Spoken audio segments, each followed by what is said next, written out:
Good morning and welcome to Center Grove Middle School North for the 2025 Indiana Elementary Football Association Final Four. Here in Game 1, we've got Avon against Noblesville. Game 2 will be Brownsburg against Center Grove. Kevin Conrad along with Rick Embry, we welcome everyone to our coverage of today's Final Four. And Rick, I wrote down these games were supposed to be played yesterday. I had written down game time 78 degrees yesterday. Game time temperature today 53 degrees, so 25 degrees colder today. Yeah, and these teams are ready to go, Kevin. I think they might be going to do the national anthem here shortly, so I'll shut up whenever that starts. But you're right, Kevin. A 25-degree difference plus a rain, just a steady rain that could affect this game. So, but you know what? Both teams have to deal with it, and it'll be interesting to see which team adjusts the best. Listen in to our PA announcer, Andy Moore. Noblesville and Avon. Noblesville will receive the kickoff. So Avon will kick off, Rick, to begin this first Final Four game. Noblesville returning. It's a short kick, and it is recovered by the Millers. This Noblesville team, undefeated, the number one seeded team in this tournament. Yeah, they've been absolute dominant all year. They're 9-0 on the year, only giving up 33 points for the entire season. So Coach Ely and his staff has really done a good job. This team also won the championship last year. So it's a loaded class, and it'll be interesting. A couple names and numbers to keep an eye on. Number 13, King Hall. He can do everything for that Noblesville team. That's somebody that Avon's definitely got to focus on stopping. Also, number 9, Braden Kowach. He plays fullback. So here we go. From their 43-yard line, this is the Grinders passing. You would think you would go more with the run, but going with the pass play, Coach Ely showing that, hey, we even with the sloppy conditions potentially, we're still going to put the ball in the air. A little razzle-dazzle to start out today's game. And, yeah, you look at King Hull trying to little halfback pass there and almost got it out to his wide receiver. I didn't quite catch that number, but just a little bit shy of that. But, yeah, that's one of the challenges today, Kevin. You've got about a 25-minute, 25 miles an hour breeze plus the wet conditions. That'll be interesting. Yeah, with the wind chill, 39 degrees with that wind. You are correct. Here's the toss. Good penetration by Avon, but making some nice moves, gets to the perimeter. Well, there he is. King Hall, number 13, out of bounds, close to a first down. Avon was in good space there, Kevin, to make a tackle, but he just had one stiff arm there and then got outside. Good pursuit, though, by Avon to shove him out of bounds, a couple yards shy of a first down. But you can see already, Kevin, Noblesville is going to give the ball early and often to their stud, King Hill. 8 yards, brings up third and couple for not the Millers, the Grinders. I love it. Yes. Like it. Noblesville Grinders. Oh, a quick hitter. Number 9, Braden Kowach, the fullback, gets the first down and a whole lot more. He's to the 30-yard line. Yeah, that's the guy, obviously. Everybody, they're going to key on King Hull, but I already mentioned that. Really good fullback, Braden Kowach. He takes a quick hitter right up the middle, Kevin, and gets good yardage and a first down. Another first down for the Grinders. Opening drive, trying to get to the championship next Saturday. The winners today will advance to the championship next Saturday. The highest seeded team advancing will host. Some powerful yards there for the Grinders to the 26-yard line. Yeah, that was Kowach again, right up the middle. He picks up about 4 on first down. But, yeah, this is just a Noblesville team that has been dominant all year, though in the first time that these two teams faced, even though the final score was Noblesville 28-8, it was tied 8-8 at halftime. So Avon's hoping that they can sustain that effort that they had for a half the first time that they played. Second down, handoff, King Hall. Good job by this Avon defense flying to the football. They stop him right at the line of scrimmage. I don't think he got anything. Yeah, and that's what Coach Peterson talked about. We have to gang tackle. Not one kid's going to be able to bring him down. You got to slow him down first, and then the next man's got to finish, or the next 3 or 4 men have to finish. And right there, what they did a really good job of, Kevin, was tackling him at his legs. And you take away somebody's legs, then it's not as easy for them to get around you. And right there, very good job by that front 4 of Avon.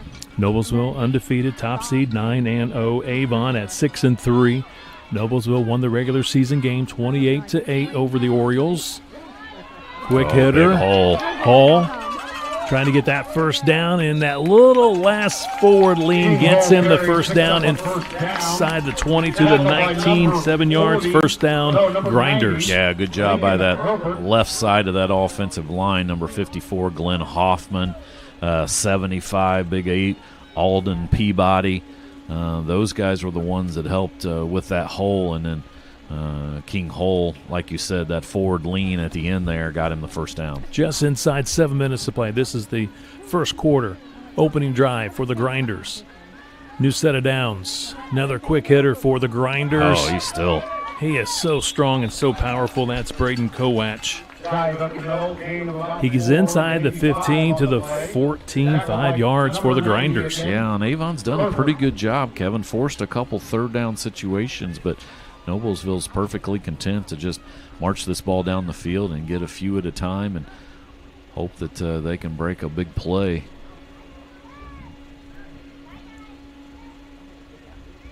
On second down, the toss to Hall. Trying to get to the perimeter. He does. That great speed. He's to the 5. Now looking for the end zone. He's ripped out of bounds just shy of the pylon. To the 1. What a run by King Hole. Yeah, it was, and you saw some of that speed in that burst right there. He got outside, and then it took a great tackle by Avon to keep him out of the end zone, but right at the 1 yard line, first and goal for the Grinders.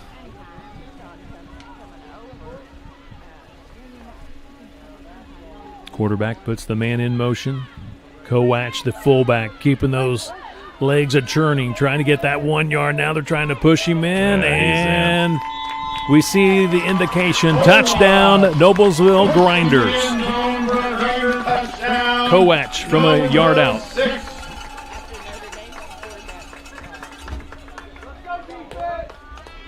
Just a good job, like you said, of keeping those legs churning, and then he got a little bit of help from his buddies on that offensive line to push him a little bit, and Kowach was able to get in from 1 yard. Probably won't see a lot of kicking today, Kevin, so these teams will they're going to go for 2, so they want the ball at the 5 yard line there. They'll move it back. Coach Eli indicating to the officials, hey, we want to go for 2, you're right. 5:54 on the clock, opening quarter. Opening drive. Yeah, quarterback in the gun.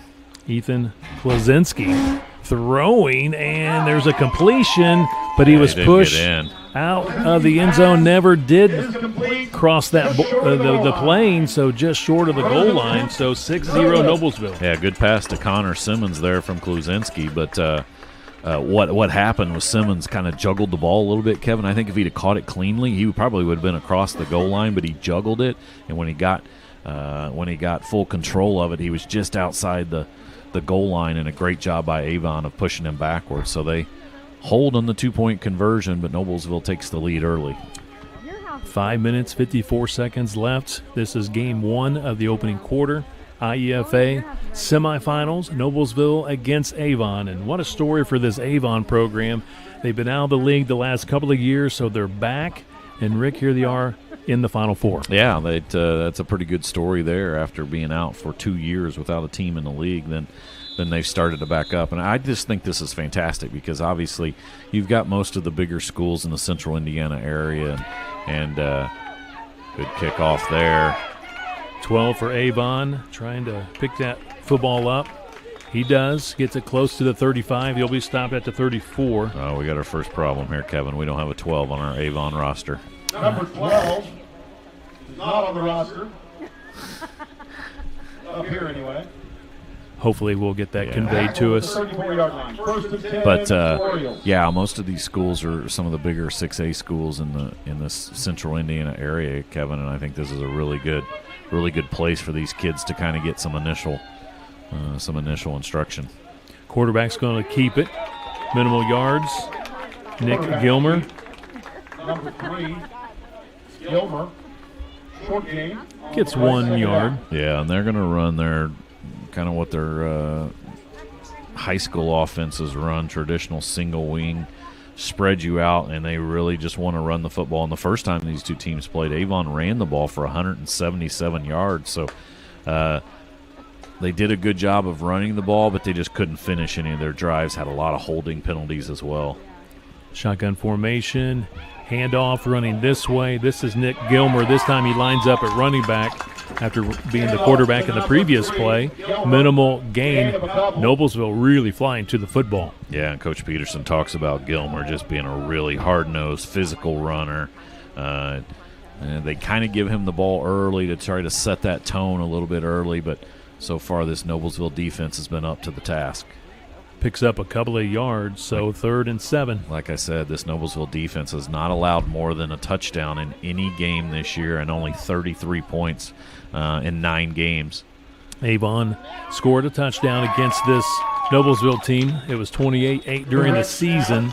Number 3, picking up a couple. Gilmer, some tough yards. He gets it to the 43 yards. Yeah, he's got 4 yards to try to get a first here, and I guess we're first decision time here for Coach Peterson. Looks like he's going to go for it. Typically, you don't see special teams play too much as far as punting and field goals and extra point kicks, things like that at this age group. Once again, 5th and 6th graders here. And sprinkled in a few 4th graders. Yeah. They're going for it on 4th, and it looks like 4 yards needed. Number 2, this is McCormick. Lefty throwing and incomplete pass, looking for 13, Tristan Arnold. Turnover on downs. Man, and he had Arnold, but just a little bit high with that throw, and Arnold couldn't corral it. But if he catches that, that's probably a first down. But now Noblesville, and this is what you worry about if you're Avon with that high-powered Noblesville offense. You get a stop here, and now they take over in great field position.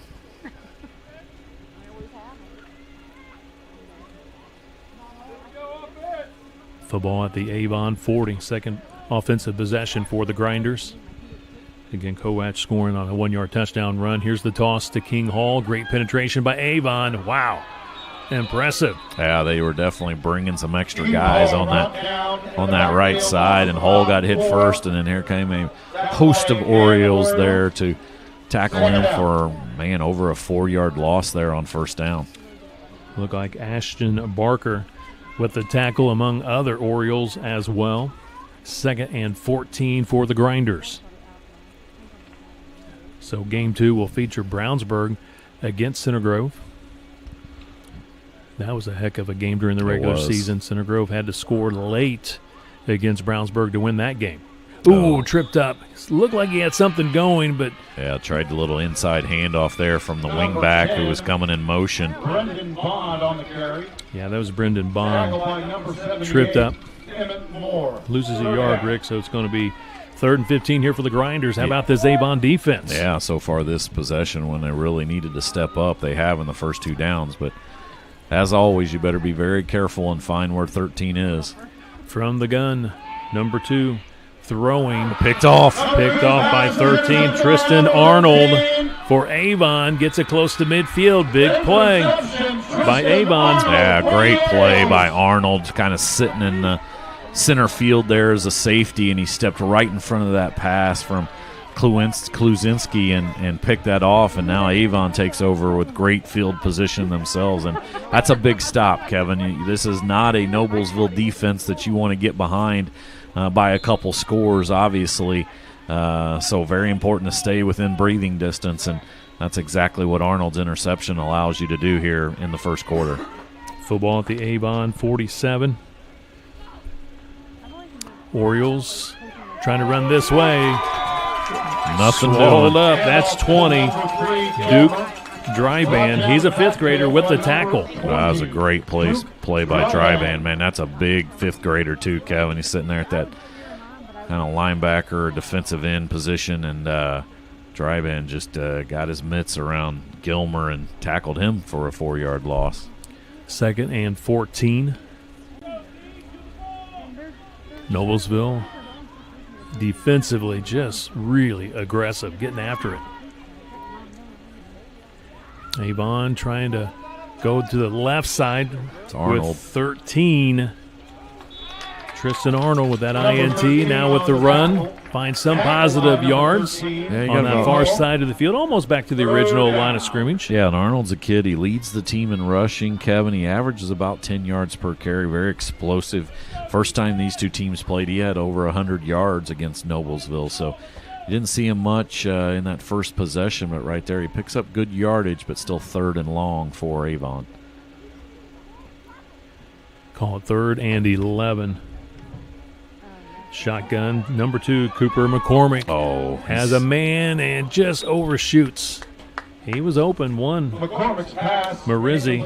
Marizzi was open. Yeah, he was, Kevin, going down the middle of the field. Once again, though, very difficult to throw on wet conditions. Yeah, wet conditions, wet cold football. conditions. And again, with the wind chill, we're talking 39 degrees.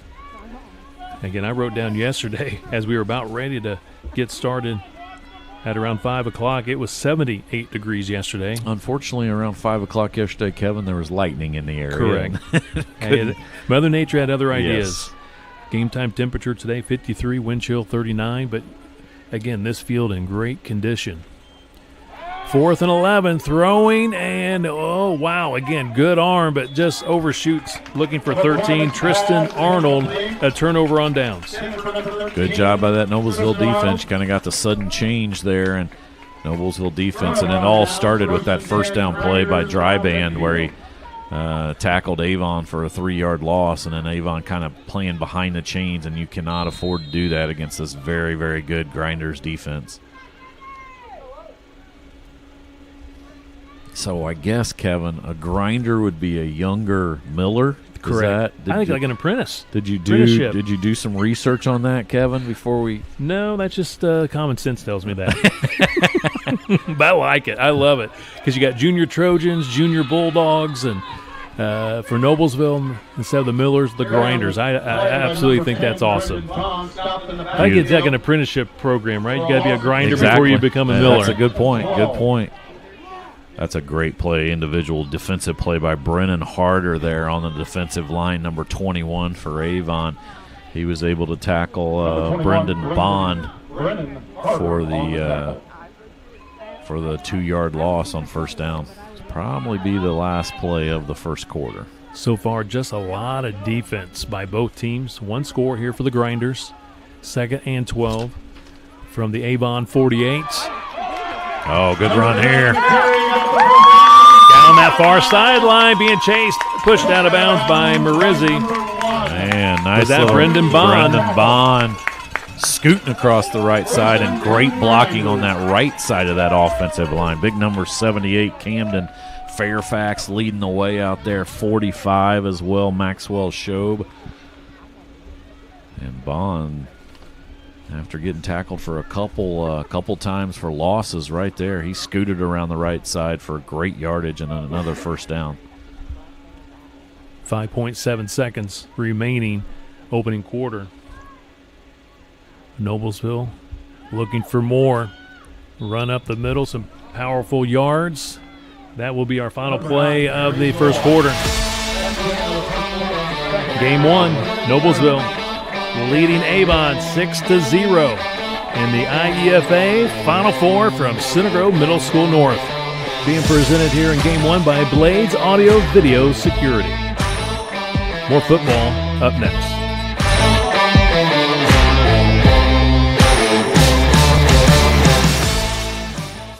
Blades Audio Video Security is Indiana's premier K-12 audio, video, and security provider. Blades is a design-built firm that provides high-quality solutions that are designed, engineered, installed, and warranted by our team of experts. For 18 years, we've helped schools and local businesses see and hear more clearly. Whether it's your sound system, your displays, your network, or your building security, ask how our experienced team can serve you. Prepare for scary good savings this month from Peterman Brothers. When you install a qualifying heating and cooling system with Peterman, the furnace is free. Take advantage of this fantastic deal before it disappears. Just visit PetermanHVAC.com.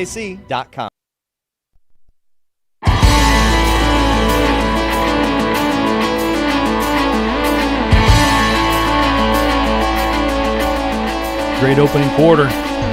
Two great teams battling here in the Final Four, trying to get to the IEFA Championship next Saturday. Avon, Noblesville, the Grinders, a touchdown. They lead it over the Orioles 6-0.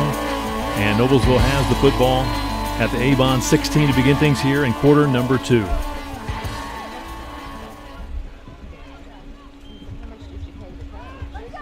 King Hall trying to spin his way, trying to get to that 15-yard line. Yeah, Dax Mason was in the backfield first to slow Hall up a little bit, and then like Coach Peterson said, you got to have 11 guys going to tackle Hall, and right there, a great job.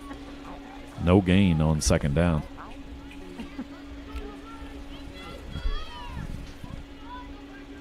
Third and a long 6. Ooh, bad snap.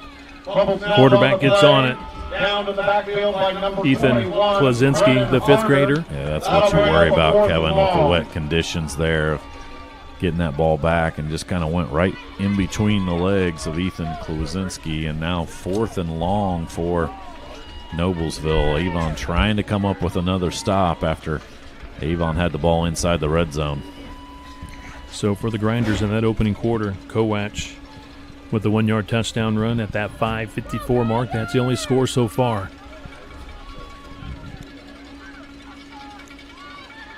He's throwing, has a man. There's some contact. There's the flag.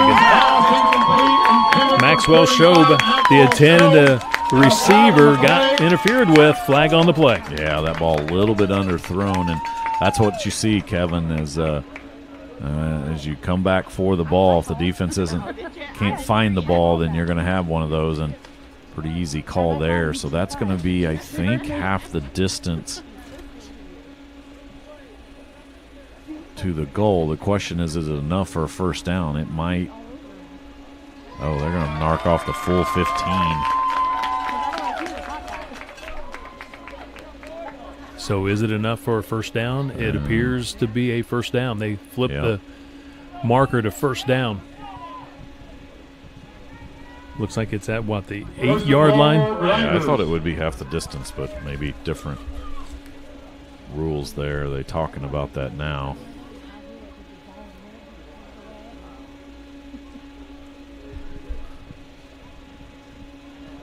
Because ball was on the 22-yard line, so half the distance, usually what, inside the? I thought it was inside the 25. 25. And that's what they're going to talk about now. Inside the 25. So you're thinking about 7.5 yards? Should be at the 11. Half the distance to the goal from the 22 is the 11. And if that's the case, then they would be a couple yards shy of the first down. So it should be like 4th and a couple yards. That's what I think, my vast refereeing knowledge, Kevin, that, you know, we always are a lot smarter up here than the guys on the field. By golly, Rick might have got one right, Kevin. Look where they're going to put that ball.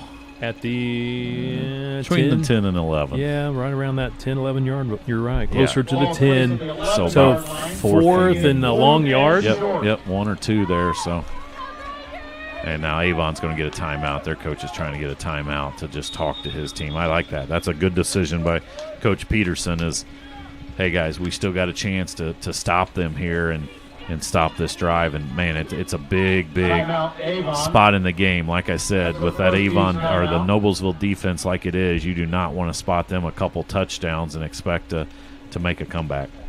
We have 7:28 to play. We're in the second quarter, 6-0. Noblesville leading Avon. Again, great opening drive for the Grinders, taking the ball from the Noblesville 43 after that kickoff and all the way down the field. Some great runs by King Hall and Kowach, and Kowach was able to score from a yard out. 6-0, their 2-point conversion just short of the goal line. Defense by both teams has been excellent so far. Yeah, good balance by Noblesville running the ball. I mean, we heard a lot about King Hall, but both Kowach and also that big run by Brendan Bond that set up this possession inside the now or right at the 10-yard line. Here we go. Ethan Klazinski, the quarterback, looking over the defense. Waiting for the officials to get ready. Now we're ready. There's the whistle. 4th, and again, a long 1 yard needed here by the Grinders to keep this drive alive. Ooh, some movement. You got a freebie Flag. there. It's going against Avon. That's great discipline there by that offense, Kevin. And obviously, Coach Ely's got full confidence in his quarterback and his team to be able to call that. You always get antsy thinking, okay, I got to make sure all 11 of my guys don't jump. And they stood still, and unfortunately for Avon, one of their guys jumped, and now 1st and goal just outside the 5 yard line. Now in shotgun formation. Going to Bond. He's got some great wheels. Touchdown, Grinders. Brendan Bond from 5 yards out. Not very big there, Kevin, but, man, he can scoot in there pretty good. Like I said, it was his long run that set up a field position inside the 20-yard line, and right there Bond gets his number called, and he scoots in from the 5 yard line. Touchdown number 2 for the Grinders. And they're going for the 2-point conversion. They lead at 12-0. 7:22 on the clock, second quarter.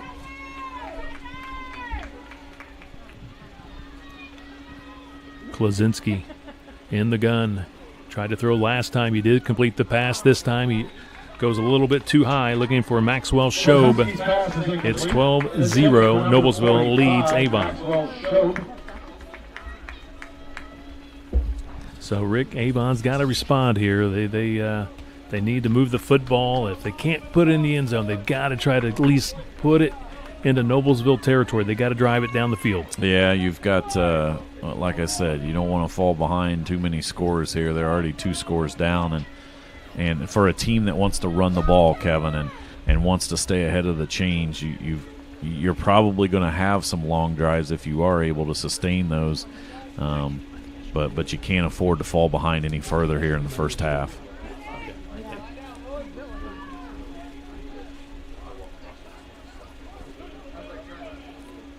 Looks like 5. Leonardo Vasquez Gonzalez will kick off for the Noblesville Grinders. So far, the special teams we saw, I think Avon, right, kick off once already. They had a good kickoff, and here's another good kickoff here for the Grinders all the way to the 25-yard line. Good pursuit by Noblesville, but the Avon Orioles will have great field position at the 40. I'm impressed with the specialists today. Yeah, that was a good job. Pretty good kick there.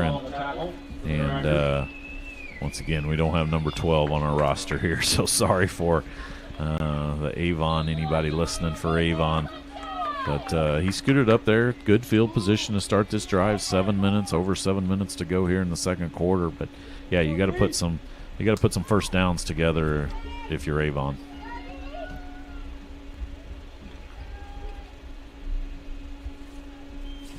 Shotgun formation. Throwing across the middle, completed pass to 13, Tristan Arnold. Great catch there by Arnold, and a great toss there from McCormick as well, the lefty. He's had a few guys open across the middle there, Kevin, and coming in, Coach Peterson was talking about running the ball a lot, but we've seen a couple nice passes from McCormick.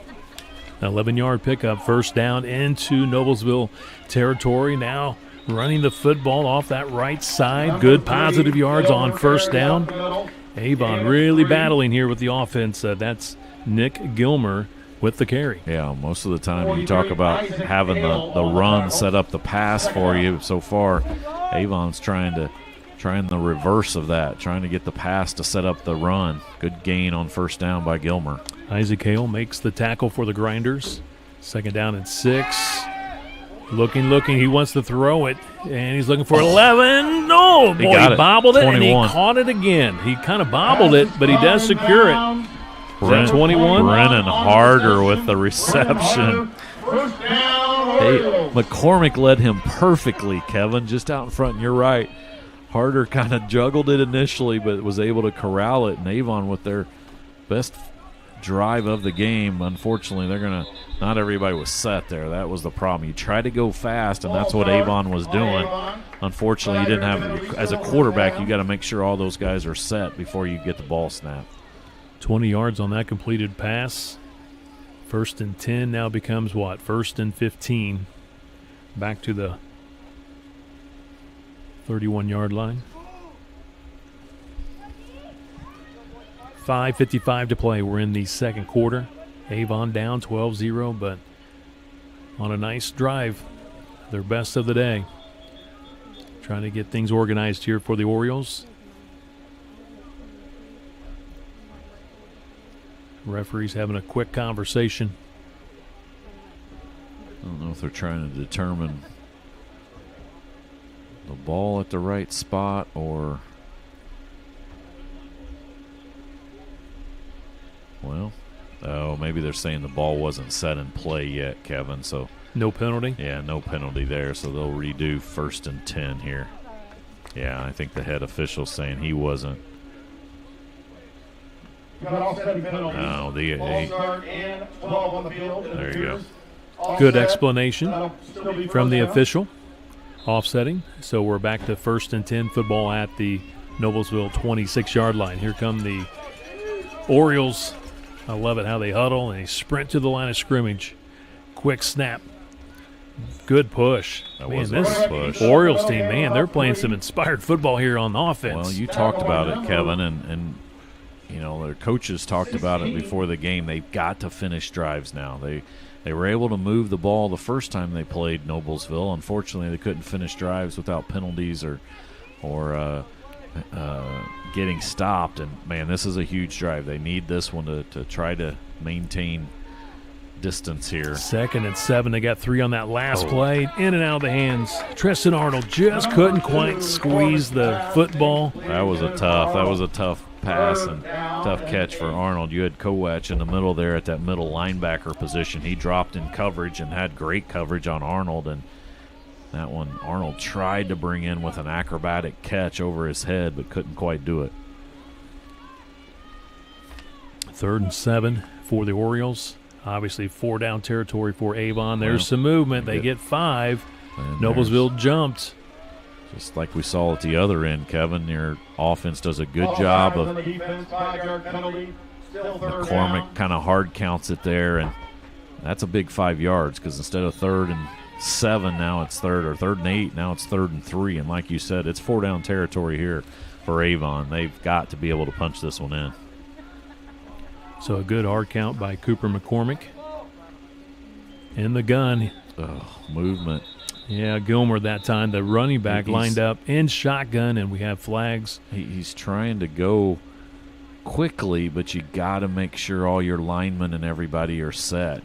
Not everybody is getting set at the line of scrimmage, and he's trying to quick count them, and unfortunately, once again, there was movement on that, or they just weren't all set for a full second before he snapped the ball.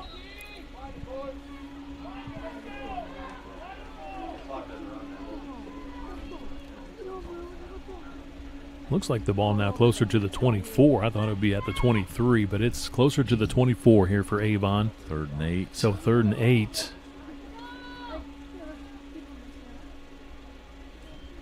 McCormick rolling left, eyes down the field, lost one middle of the field. He's got a catch and a touchdown. Try band again, Kevin. Or sorry, Brendan Harder. Brendan Harder with the touchdown reception.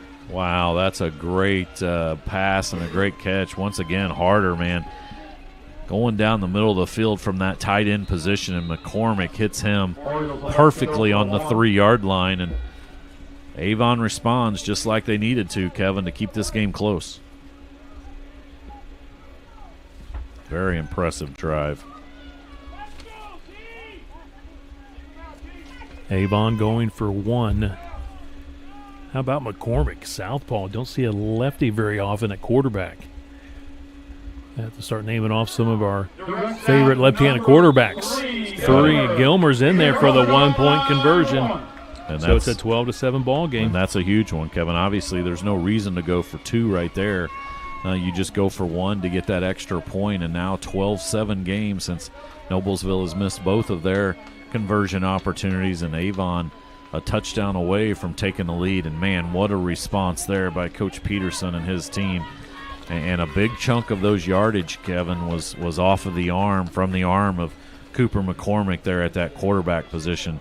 2 great balls to his big tight end, 21, Brennan Harder, and then also a nice pass to Tristan Arnold, and they marched the ball right down the field and got back into this game.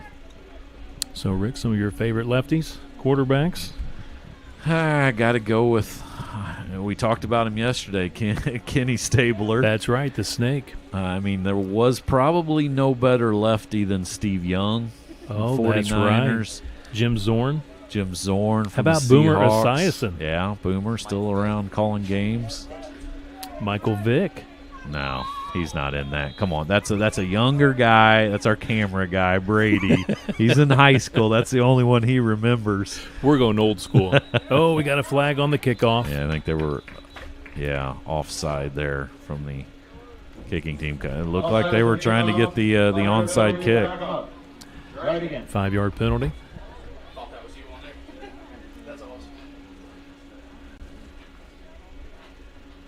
Yeah, all the ones that we had examples were well before Brady was born, Kevin. I mean, Kenny Stabler going back to the days of the 70s. Raiders, the snake. It was his. Was that his name? The nickname? Yeah, the snake. Yeah, Kenny the that's Snake so. Stabler. Yeah. He was something special. He was something. Yeah, they had a lot of something guys on that Hey, he team. won at least one Super Bowl. Yes, I he know did. that. All right, they're going to tee it up at the 35-yard line. And it goes the 10 yards, I should say. And there's a hit by Avon on the return man. Good job by 28. That was a good job. That's Landon Westridge. That's a big catch there because it was kind of in the middle of everybody in Westridge. 5th grader there stepping up to make that catch and took it ahead for good yardage there before he was popped. Football at the Avon 46. We have 4:47 to play, second quarter. Noblesville led 6-0 after the first quarter. Added a second score to begin the second quarter. They were up 12-0. Great response by Avon. Pass play from McCormick to Harder, and they got the extra point, so they're within a touchdown now. 12-7 is our score. Yeah, direct snap right there to King Hole, and he takes it ahead for a really nice gain on first down. Picked up about 7. At the Avon 39-yard line. Noblesville, your top seed, 9-0 on the season. Beat Avon 28-8 during the regular season. Avon 6-3. This is the first game of the Final Four. Center Grove will take on Brownsburg in Game 2 today. Wow, what a powerful That run. was, and that time I think it was a direct snap to Kowach, and it looked like he was going to get hit there right at the line of scrimmage, but he kind of squirmed away and picked up enough for a first down. So 2 straight direct snaps, first to King Hall and then to Braden Kowach. Yeah, and Noblesville gets a first down. Still all 3 timeouts for them here in the first half. About 3.5 minutes left. At the Avon 35, new set of downs. Quarterback back in there, rolls right, extends the play. He gets and demolished. incomplete pass. You're right. He got hammered. That's Ethan Klazinski taking a big shot. 78, I think, for Was it Emmett Moore? Oh, my goodness. Put the big hit on him. And Coach Ely. Klazinski comes over and says, Coach, let's not call that play anymore. I need to tell my guys up front we need some better blocking because – yeah, there was 3 Avon guys that put a hit on him, but he stood in there, and he's back at it now. Maxwell Shobe was the intended receiver. 2nd down and 10 for the Grinders. Stops the clock with 3:12 in the second quarter. The wing back takes the handoff. A little bit he's slow still developing, slippery. but they still get some positive yards. That's Bond Brendan again. Bond. Look like they had a little problem with the snap and a little bit of timing issue, but they still get positive yards. Yeah, that one very well looked like it could be a fumble, Kevin, or a short to no gain, and Bond was able to turn that into at least a gain of 3, so 3rd and 7 now as that clock ticks under 3 minutes to go here in the first half. Yeah, football at the Avon 32-yard line. I tell you, what a day. It makes a big difference in the weather from yesterday to today. Everybody was wearing shorts yesterday. Today, everybody's bundled up. Oh, a bad snap. Avon's in on the quarterback.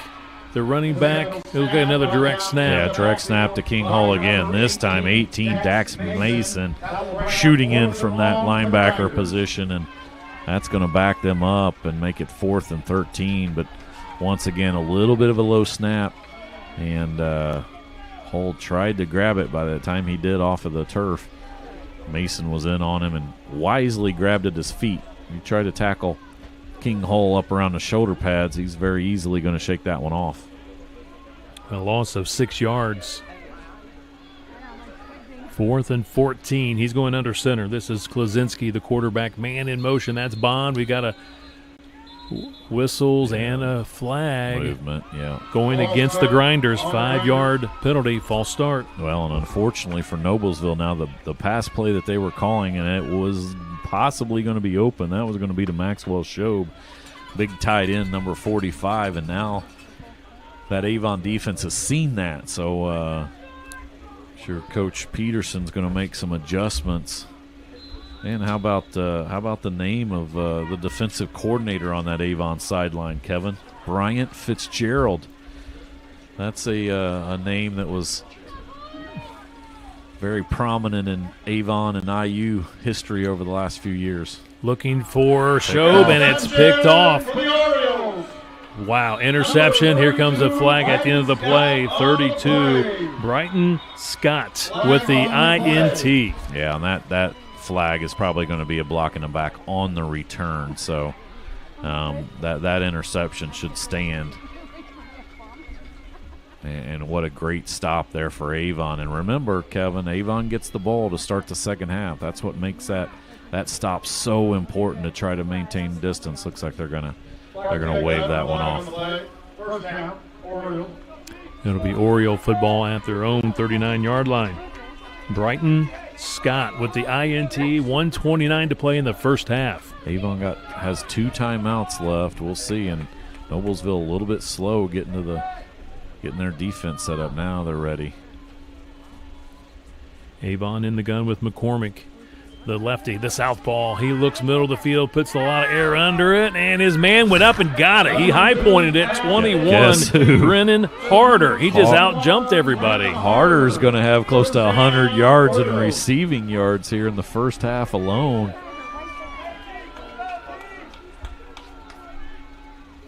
Wow, and you're right. He's just taller than everybody else in that Noblesville secondary, Kevin. And I think Avon thinks that they might have found something. Trips now to the right.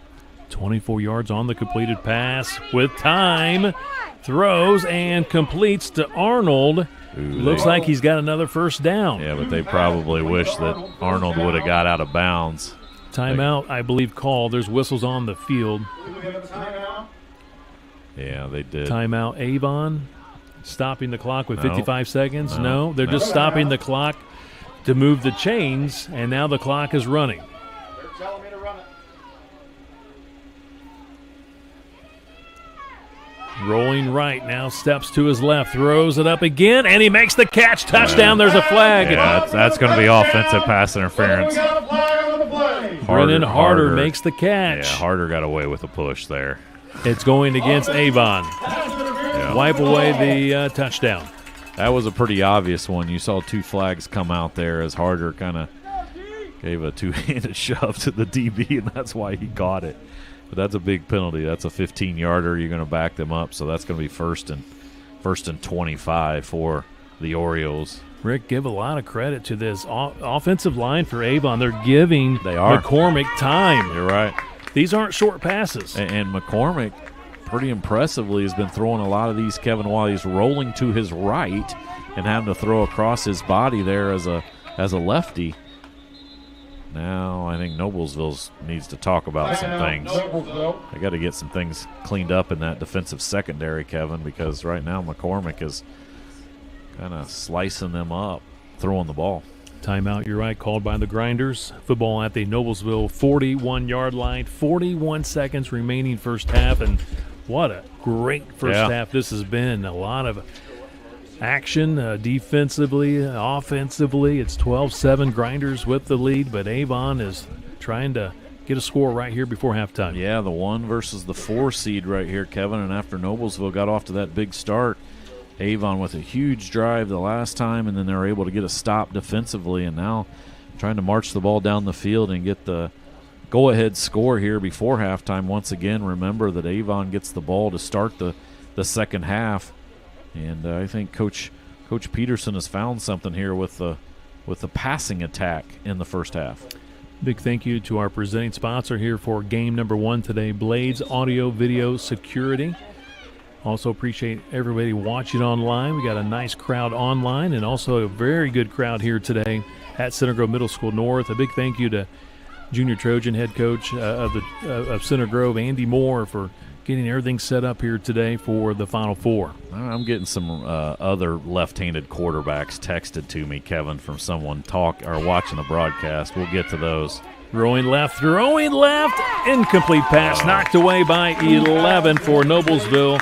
Micaiah Hampton with a great defensive play. That was because Marizzi was the intended receiver. Marizzi, I thought, was going to come up with that, but a great play there by Hampton to knock that one away. All right, some other lefties. Well, they don't qualify. Well, remember Kentucky had the hefty lefty. You had Mark Brunell for the Jags. You had Timmy Tebow. Great in college, obviously. Matt Leinart. Not a very good reputation right now after his weekend in Indy a few weeks ago. Oh yeah, get out of bounds. That's a good decision right there. You're talking about Sanchez? You're talking about Sanchez, right? Oh yeah. Wrong quarterback. Yes. All right. Looks like they get it to the 30, 11 yards, and we have 27 seconds left in this opening half. I don't know what he fumbled it, but I thought he was out of bounds. So, yeah, they stopped the clock. Oh, now they're running the clock. The clock is running. I don't know if Avon knows that. I thought he was out of bounds. He's saying he fumbled. Saying quickly, get to the line of scrimmage. They may need to, I don't know, they got to run a play. It's third and spike it. Like 14 yards to go. Rolling left, he's got time. He airs it out again, and I think he's out of bounds. Yeah. He made the catch, but he's out of bounds. That's Tristan Arnold. So now 6.9 seconds. It'll be 4th and long here for the Orioles. Well, do you have enough oomph to get it to the end zone, Kevin? That's the question here. You'd have to throw from, they're at the 30-yard line. They're going to call timeout and talk about it to see what they can dial up here. McCormick, if he gets the time, can probably air it out and get it down there. He's got a couple guys that have went up and caught some tough balls. Harder, 21, Tristan Arnold as well. Rick, very impressed. Again, we're talking about 6th graders basically. There's some 5th graders out here playing today, but just impressive football. Yeah, it has been, and obviously you can see this Noblesville team that has kind of run roughshod off over the league this year with that undefeated record. Very impressive. And it's been 3 guys carrying the ball for them, so pretty good balance there offensively. But this Avon team, after falling behind 12-0, has come back and with a flurry here in the last half of this second quarter. Just a great day of football. You got the IEFA Final Four, 2 games here. Get home and watch the Colts at 4. I think that's perfect. Swing by, get me some pizza on the way home, Kevin. I already told the family, hey, I got dinner covered for today, guys. All right, 4th. Should be our final play of the first half, and he's going to be sacked. Great play. Number 4. Jackson Zuber with the sack. A little cornerback blitz there from big man Zuber, and the end of the first half. Oh, no, still 1.7, and that's a big deal, Kevin, because Noblesville has that home run hitter in King Hall. You probably need to call timeout so the clock doesn't wind. Will it wind after they spot it here? I'm trying to get the chains But, I mean, with Hull in that backfield, he can take it the distance any time that he touches it. So they're going to get one chance here in Noblesville to tack on a touchdown. Guy goes 67 yards. What a play there by Zuber, Kevin, coming off that left edge. Like a cornerback blitz, and McCormick didn't see him at all. I thought he had plenty of time over here to the right. Looks like they may. Man, we'll see what they're going to do. I'd say it looks like a kneel-down situation to me, and that's what they do. And, wow, just an incredible first half. This is game one of the Indiana Elementary Football Association Final Four. Winner goes to the state championship game next Saturday. Noblesville 12, Avon 7. What a ball game. Game 2 features Brownsburg and Center Grove. More football coming up next.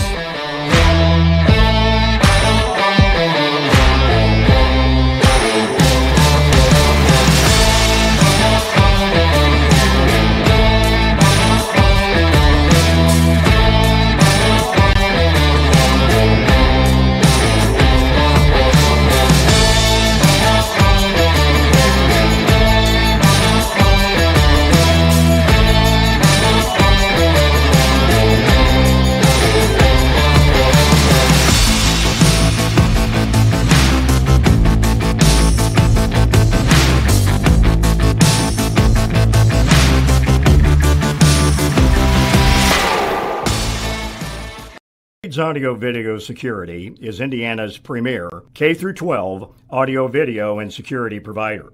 Blades is a design-built firm that provides high-quality solutions that are designed, engineered, installed, and warranted by our team of experts. For 18 years, we've helped schools and local businesses see and hear more clearly. Whether it's your sound system, your displays, your network, or your building security, ask how our experienced team can serve you. Prepare for scary good savings this month from Peterman Brothers. When you install a qualifying heating and cooling system with Peterman, the furnace is free.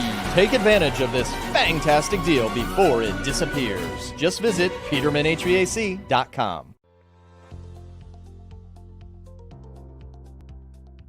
It's absolutely special, obviously, to have a kid in the Super Bowl and to have a kid win a national championship in college. Play in the NFL. That's every little kid's dream when they step on a football field. But just being able to get to that, that opportunity and moment, especially being with the Chiefs, like I was saying, it's just been a blessing. And Coach Moore, all my family, and all my friends around me too have helped me along the way. Ever since I stepped foot off of Center Grove, I've definitely heard from, honestly, I'd say thousands of people from around this community, and I've just felt so much love from them. It's been great. We have a great professional community because our parents are caring and our parents understand the importance of Center Grove. So many great schools come here to recruit, and everybody asks me, well, why would schools, these great academic schools, come here? Because they know they get the best student athletes.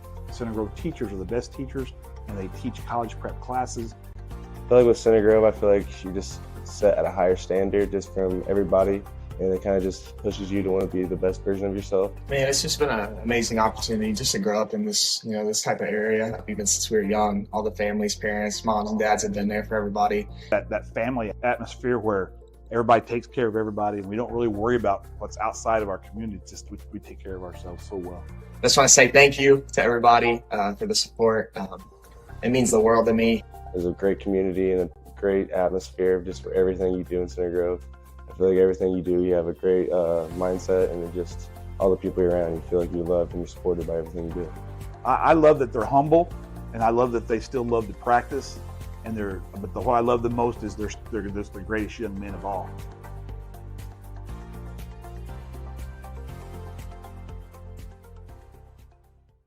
Take the rest of the year off from payments at Race Gilman Buick GMC. The Halloween treats will be sweeter, the Thanksgiving turkey will be tastier, and you'll have extra cash this Christmas with no payments for 120 days. Plus, get 0% financing and save up to $10,000 on a new GMC Sierra and 0.9% financing on the entire Buick lineup. Make no payments until next year at Race Gilman Buick GMC.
Center Grove Middle School North, the site of the 2025 IEFA Final Four, Game 1.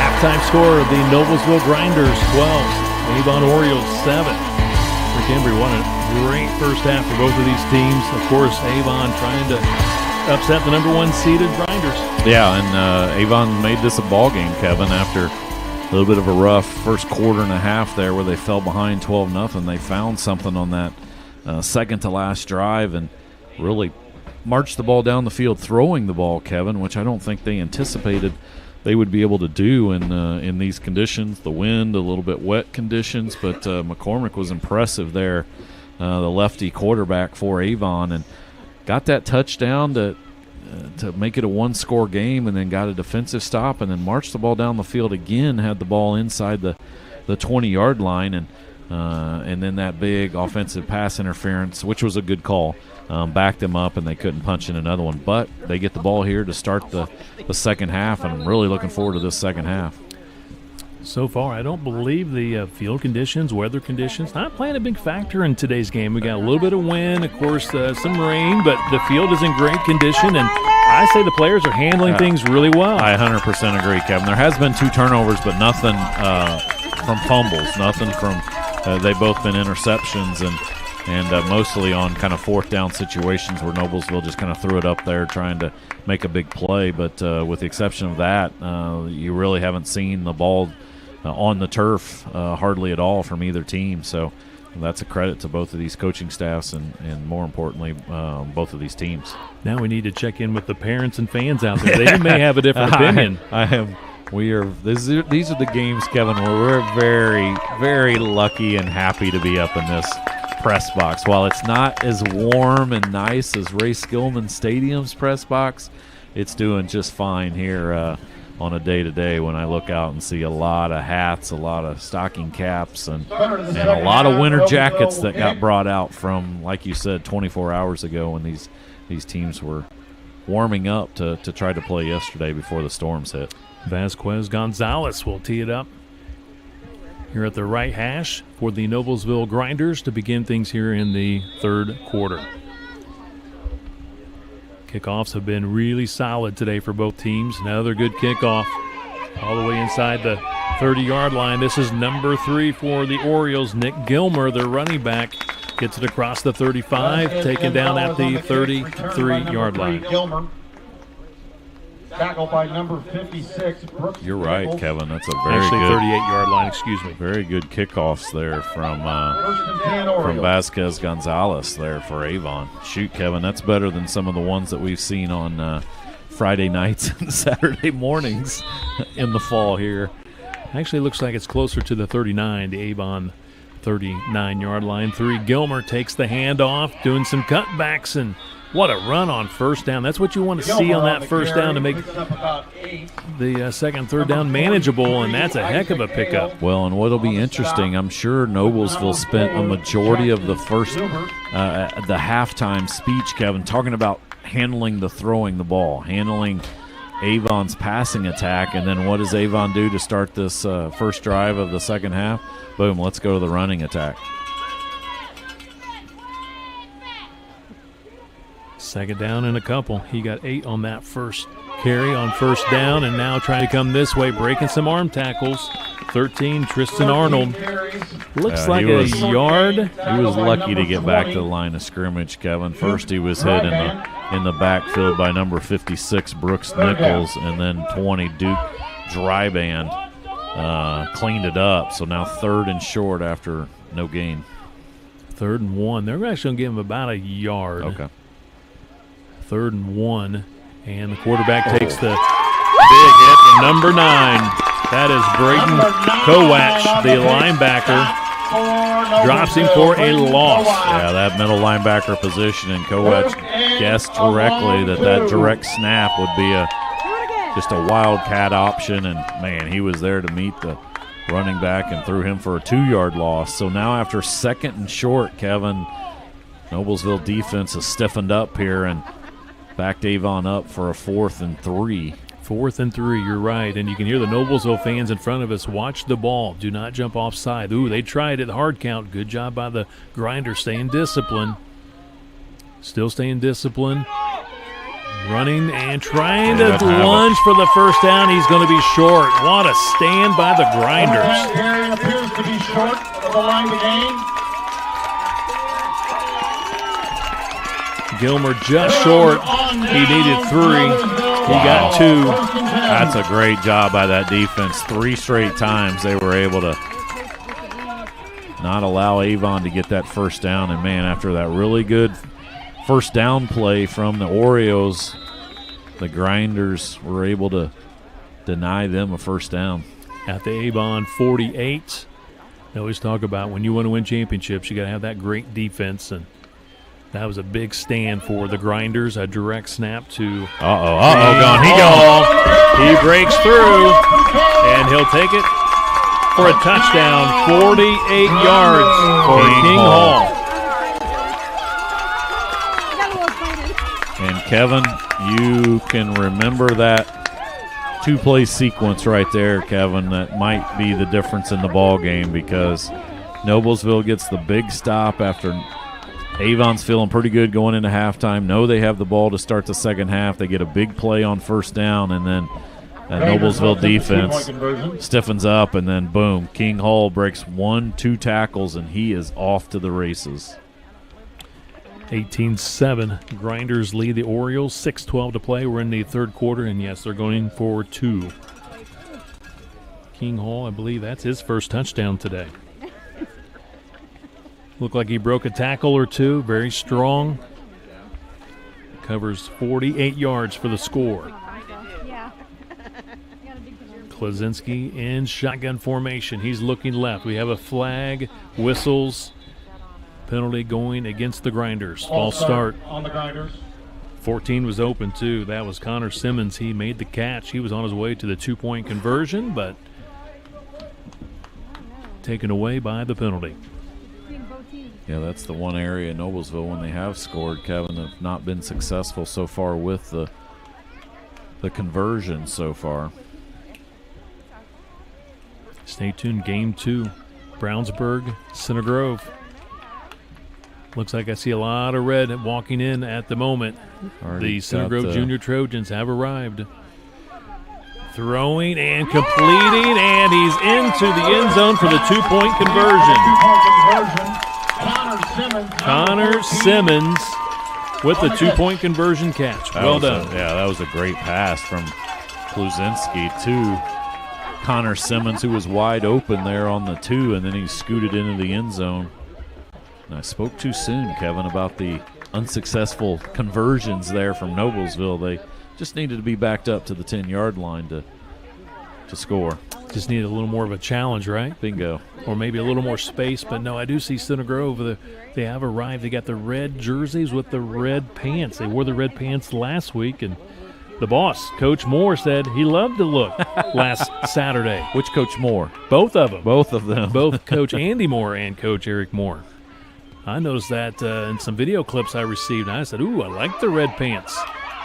Another fine kickoff. I like it, pinning it right up against the sideline. Coach Moore, speaking of that, from the Center Grove head coach would love to see that. He has his high school kicker do it about in that same spot, and, man, that's quite a weapon that Noblesville has with Vasquez Gonzalez. All right, we talked about in the first half, Avon you got to responded after going down a couple of scores. They've got to respond here. They've got the football just inside the 35-yard line at the 32. Pass complete. It's going to come back, though. Arnold with the reception. Flag on the play. One might think holding. To 13. Arnold, flag on the play. Well, and Coach Peterson's got to be he's got to be having bad nightmares, Kevin, of this exact same thing kind of happening the first time they played when they were tied 8-8 at halftime, and then a lot of penalties apparently in the second half. And he specifically talked about holding penalties, and right there, that holding penalty takes away a big gain, probably a 15-yard gain there to Arnold. Instead, you're going to back them up 10 yards. It's going to be 1st and 20. behind the sticks. Yeah, We'll see what Avon can do. But they got that passing game going pretty well today, so. Rolling left, looking to pass. McCormick dumps it off. He finds his top target, Tristan Arnold. They get him out of bounds. It's been quite a duo today, Arnold and McCormick. Pushed out of bounds. Second down. All right, Kevin, I got it. I mean, because this is what I do. A grinder can be considered a small mill. So there you go. You were on it. You didn't need to look it up, did you? From the 30, once again, he finds Arnold, and they wrap him up as he comes across the 35. He gets to the 36, 6 yards. But you know what? I love both of those plays, Kevin, because you start out 1st and 20. You're probably not going to get it all back in one play. You throw a couple 6-yarders, and boom, you got it manageable now. You got it 3rd and 7. So good job by McCormick. He's been really impressive there, the lefty quarterback. Approaching 5 minutes, third quarter. McCormick in shotgun, rolling left. And now he's going to run the football, gets out of bounds. Nice decision. He's right at it. I think they're going to give it to him. He's at the, 42? They're moving the chains. 6 yards. Henry Elder got him out of bounds. First down for the Orioles. They were behind the sticks, and a couple pass plays, a run by the QB, and they've got a first down. Stops the clock, 4:59 to play into third. That's a big conversion after you start that series 1st and 20. McCormick again, he likes to roll left. He's a lefty.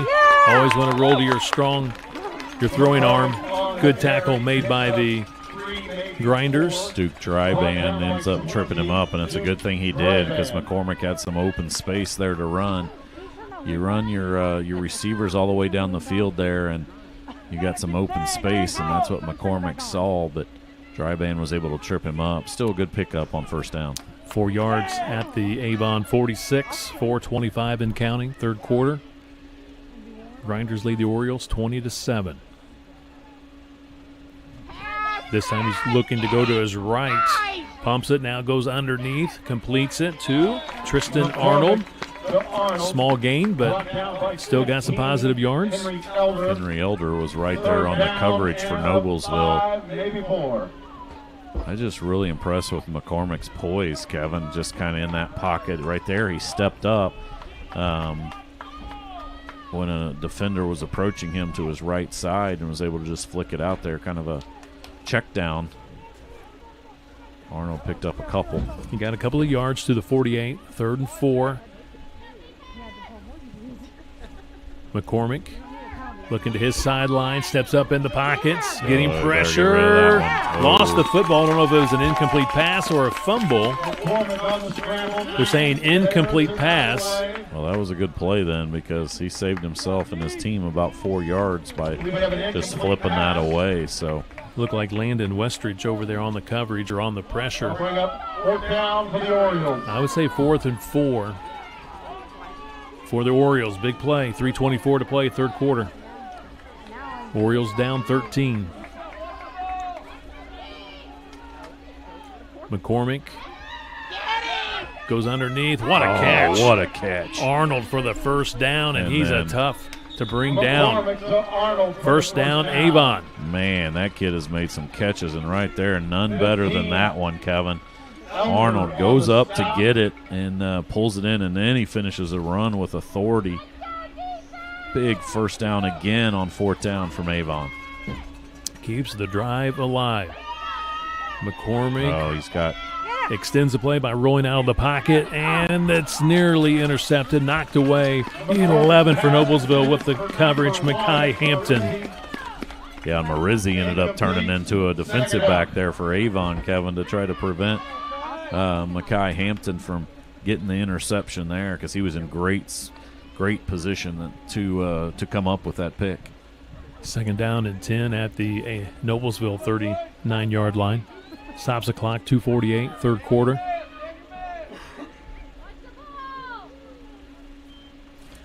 McCormick gets a good block from his running back, and now he's going to be taken down after a gain of a yard. That's their designated safety or cornerback blitzer right there, Kevin, number 4, Jackson Zuber. And they're starting to bring him every time. He gets his second sack of the ball game. 3rd and 9. Football at the 38.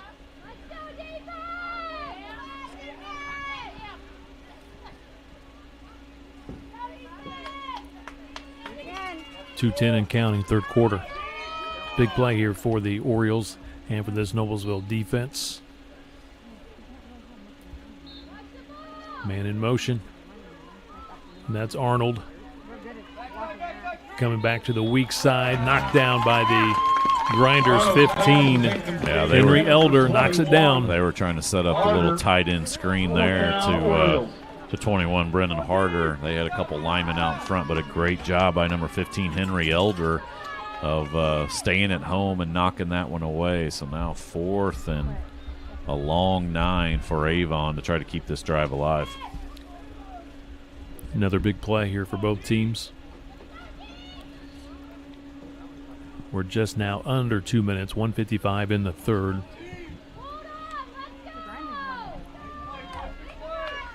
Now we see Brownsburg, the junior Bulldogs. They have arrived in the purple and white uniforms. They're warming up along with Center Grove, and here's the pass play, and had 2 receivers, kind of threw it in between both of them.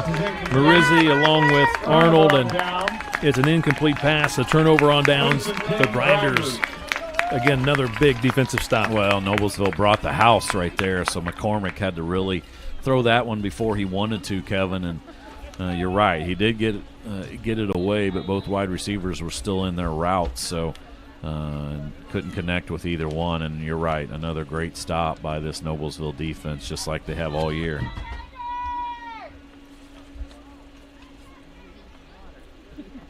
Noblesville has the football. They're going to put the football now at the Grinder 38-yard line. Direct snap. Gets a yard. Yeah, Noblesville going to be perfectly happy, Kevin, to just, no pun intended, grind this one out. They'll be perfectly happy to get 3 or 4 every time. And Kowach gets a yard. He got the first touchdown for the Grinders today. You're right. They're going to try to grind this out. Take a lot of clock, one would think. 1:20 and counting, third quarter. Ooh, the ball's on the turf, covered up by Ethan Klaczynski, the quarterback. That's always the tough thing, Kevin, at this age.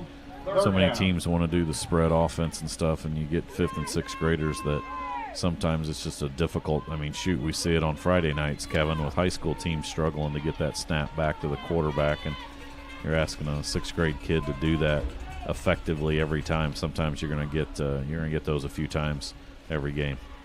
So a loss of 5 yards back to the Noblesville 33, 40 seconds and counting in this third quarter. A little confusion here with the setup for the Grinders, and now they seem to be ready to go.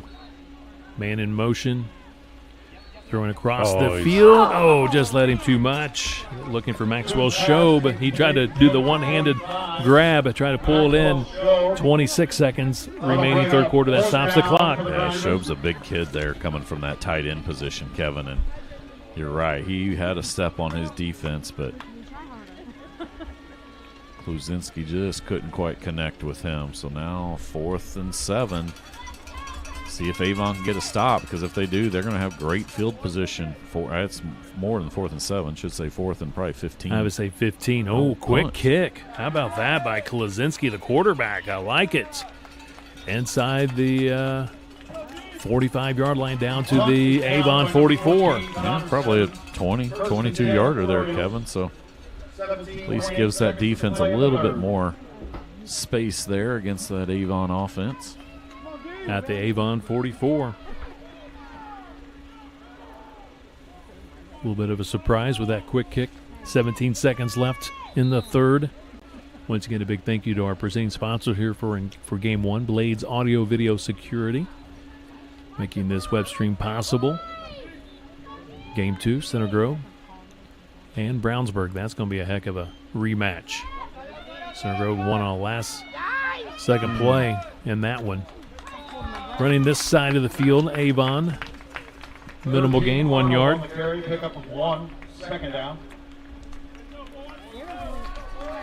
That was Arnold with the 1 yard gain. That's your final play of the third quarter, 20-7.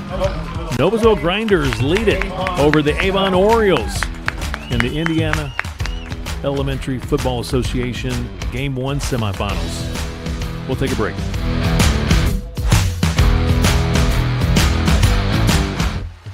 Blades Audio Video Security is Indiana's premier K-12 audio, video, and security provider. Blades is a design-built firm that provides high-quality solutions that are designed, engineered, installed, and warranted by our team of experts. For 18 years, we've helped schools and local businesses see and hear more clearly. Whether it's your sound system, your displays, your network, or your building security, ask how our experienced team can serve you. Prepare for scary good savings this month from Peterman Brothers. When you install a qualifying heating and cooling system with Peterman, the furnace is free. Take advantage of this fantastic deal before it disappears. Just visit PetermanHVAC.com.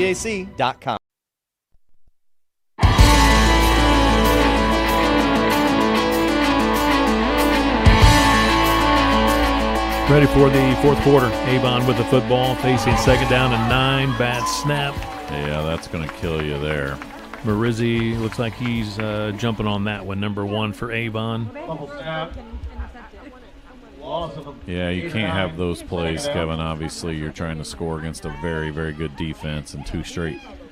Or I guess the first play was only a 1 yard gain, and then that snap was 10-yard loss. All the way back to the Avon 35. You're right, 10-yard loss. So it should be, what, 3rd and 20. 3rd and 19 possibly coming up here for the Avon Orioles. 13, he's been good today. Tristan Arnold carrying that to the far side of the field. Yeah, they get about 7 of that back, Kevin, but still 3rd and maybe 11.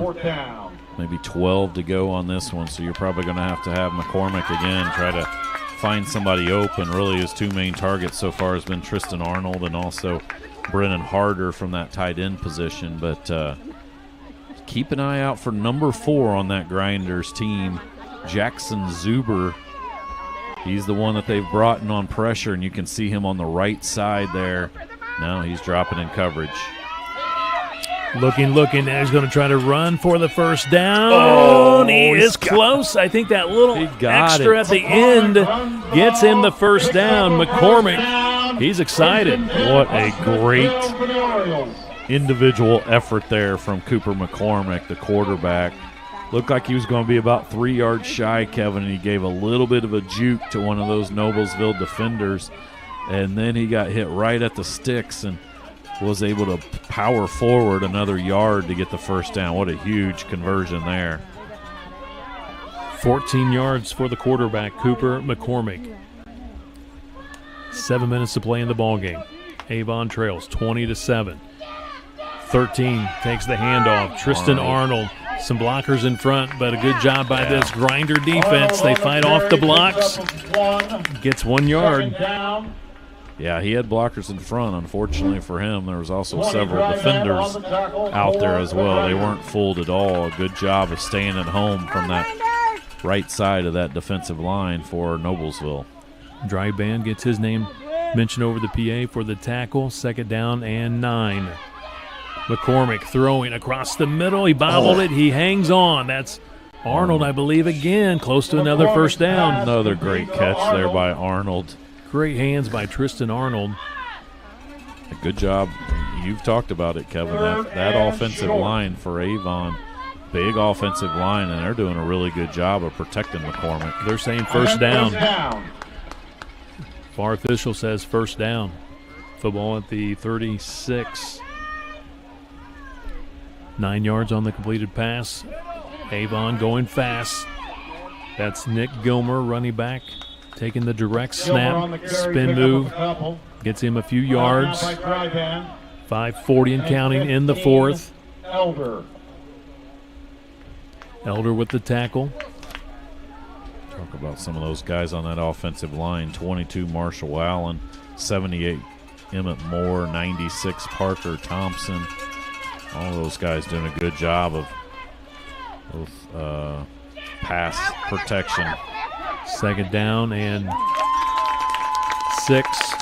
Pass incomplete. That time he had to deliver it a little bit early. Jed Fritz, number 7 on the blitz from the linebacker position.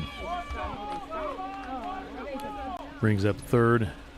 Looks like 7 yards to go for Avon. Clock stops, 5:17 to play in the fourth. Yeah, got to find a way to get a big play here, Kevin, because the time's going to start running shy. McCormick gets rid of it. Beautiful ball, middle of the field. Incomplete pass, looking for Brennan Harder. That was a beautiful ball, Kevin.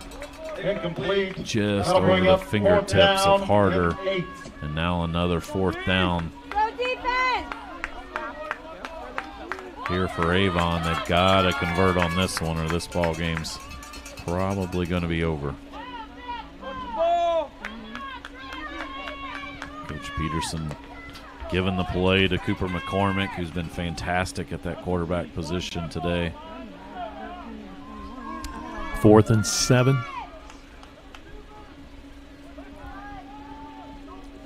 Gilmer in the backfield. McCormick rolls left, and he's going to run out of real estate. He's pushed out of bounds. Turnover on downs. This Noblesville team, when they have to make the big play on 4th down, they're making it.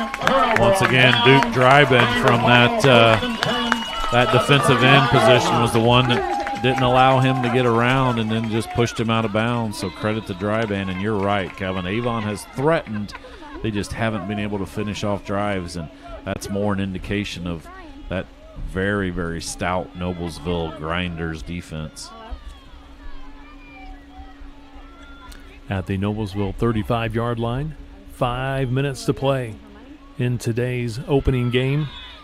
Winner goes to the state championship next Saturday. The top-seeded team will host. So if Noblesville hangs on to beat Avon, they will host the championship next week. They are the number 1 seed. Yeah, and right now that's what it looks like, regardless of what happens in our next game, semifinal game between Brownsburg and Center Grove. Noblesville hangs on here in the last 4.5 minutes. They'll host at their place next Saturday. No gain, second down and 10.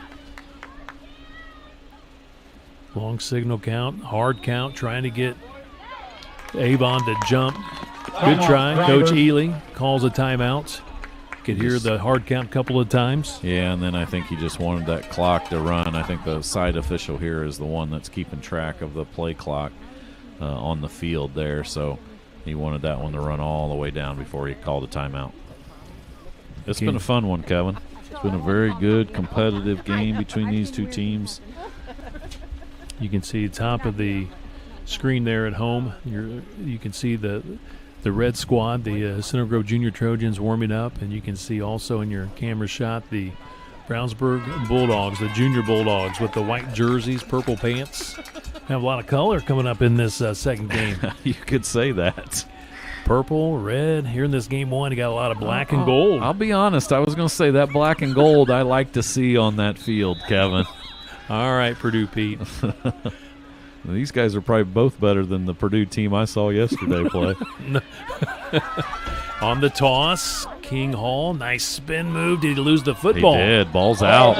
Avon says it has the football, and the official says Avon football. I think 3 was the one that got that, Nick Gilmer. Well, maybe I spoke too soon here. Noblesville's got to get to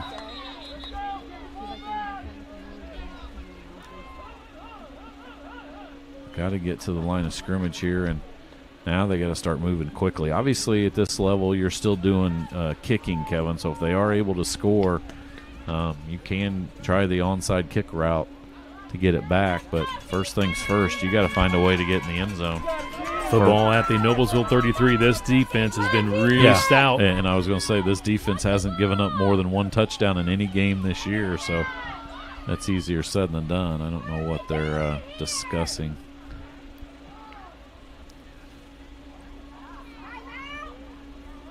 Ball spotted at the Noblesville 33. 4 minutes to play in this final quarter. Now a quick conversation with the Grinder sideline. Well, I think he's trying to give it. 410. 406. There we go. It says 4:01. Now we're going to make it 4:06. Add 5 seconds. I don't think the Noblesville faithful, Kevin, wanted. They were ready to get the game going. Probably because they're a little cold. Exactly. Oh, it's up for grabs. Oh, knocked down. 11 for Noblesville. That's Mekhi Hampton. Man, we've called his name several times back there in that defensive backfield. He's been really good, especially here in the second half. And once again, McCormick, Noblesville starting to bring more pressure against him, not allowing him to just sit back there and take his time and survey the field. And they get to him early there again, and then Hampton's able to knock that one away.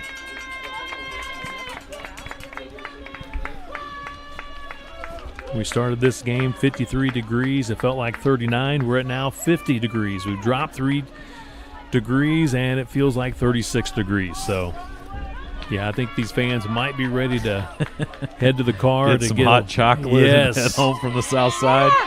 Oh, he better throw it. Oh, he does throw it up there, and it's an incomplete pass. He was looking for 21 harder. 5 was our kicker. Leonardo Vasquez Gonzalez. See, kickers are Kickers football are players. athletes, Yes. They're more than just kickers. Those never listening to one of our broadcasts before, Kevin's son, Drew, was a punter at Center Grove, and then he was a holder at that other school down south in IU, Indiana for 3 years. So Kevin is very much a specialist kicker. What's my motto? Specialists are special. There you go. 3rd and 10. Nice play by Vasquez Gonzalez there to knock that one away. Go for the quarterback. Oh, they're going to try to run. Unless he's going to try to Yeah, throw it, but too many guys out there. He does the best that he can. That's Arnold again. That just hasn't been very effective against Noblesville because they're so disciplined defensively. And try to catch him off guard because you're passing, and that one just a little bit slow in developing. He gets 1 yard, 4th and 9. Football to 32. That might be. Thought maybe they might try a timeout there to make sure everybody was on the same page. This is the ball game. 3:15 and counting. Final quarter. Avon needs a first down to extend the drive. Trips to the left. And they're bringing. Ooh, got the sticks. He got it. That's a first down. I think that forward progress got him the first down. Man, McCormick gunned that one in there to Arnold. Arnold's had a fantastic day catching the ball as well at that wide receiver position. They're just sitting him down in that Noblesville defense, and now Avon trying to go quickly. Got 11 yards. Looks like the football's at the 21. McCormick under pressure. Yes, sir. Makes the completed pass, and he's ripped down at the 15. Arnold with the reception. Hampton again with a very nice tackle. Keep him short of the first down. Looks like it's at the 14, 7 yards. 2nd down and 3. Going to take a shot to the end zone, and incomplete pass. Marizzi was there. He's trying to adjust to the ball, Kevin, kind of fluttering around there in the wind and couldn't quite find it and come up with it. So now 3rd down. They still need 3 yards to get a first down. Yeah, this wind's pretty intense. You look at the flag, it is blowing. It's a crosswind. 3rd down. Just inside the 15 at the 14-yard line. 3rd down. McCormick put a lot of air under it into the end zone. It's picked off. The receiver got knocked down. There's no flag. It's intercepted by the Grinders.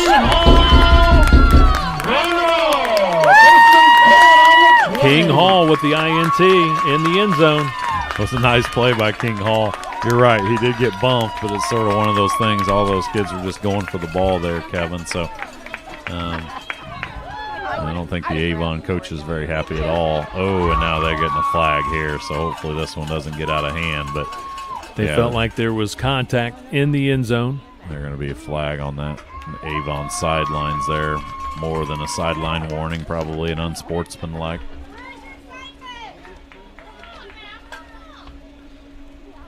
Noblesville fans in front of us, boy, they were fired up with that play. That was huge. I thought I said something wrong or whatever. I got a lady in my face banging on the window here.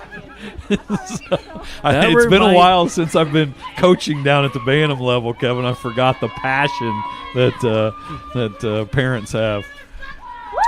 From the Noblesville 20, again intercepted in the end zone, so they'll bring the football out to the 20. Yeah. Timeout called by Avon after a run by the Grinders. Looks like 3 yards on the play. Yeah, I got a feeling they're going to give that to Coach a lot here and just they'll be perfectly fine with running 3 plays, having to Avon to use all their timeouts and then maybe try a little punt to give it back to them again with no timeouts.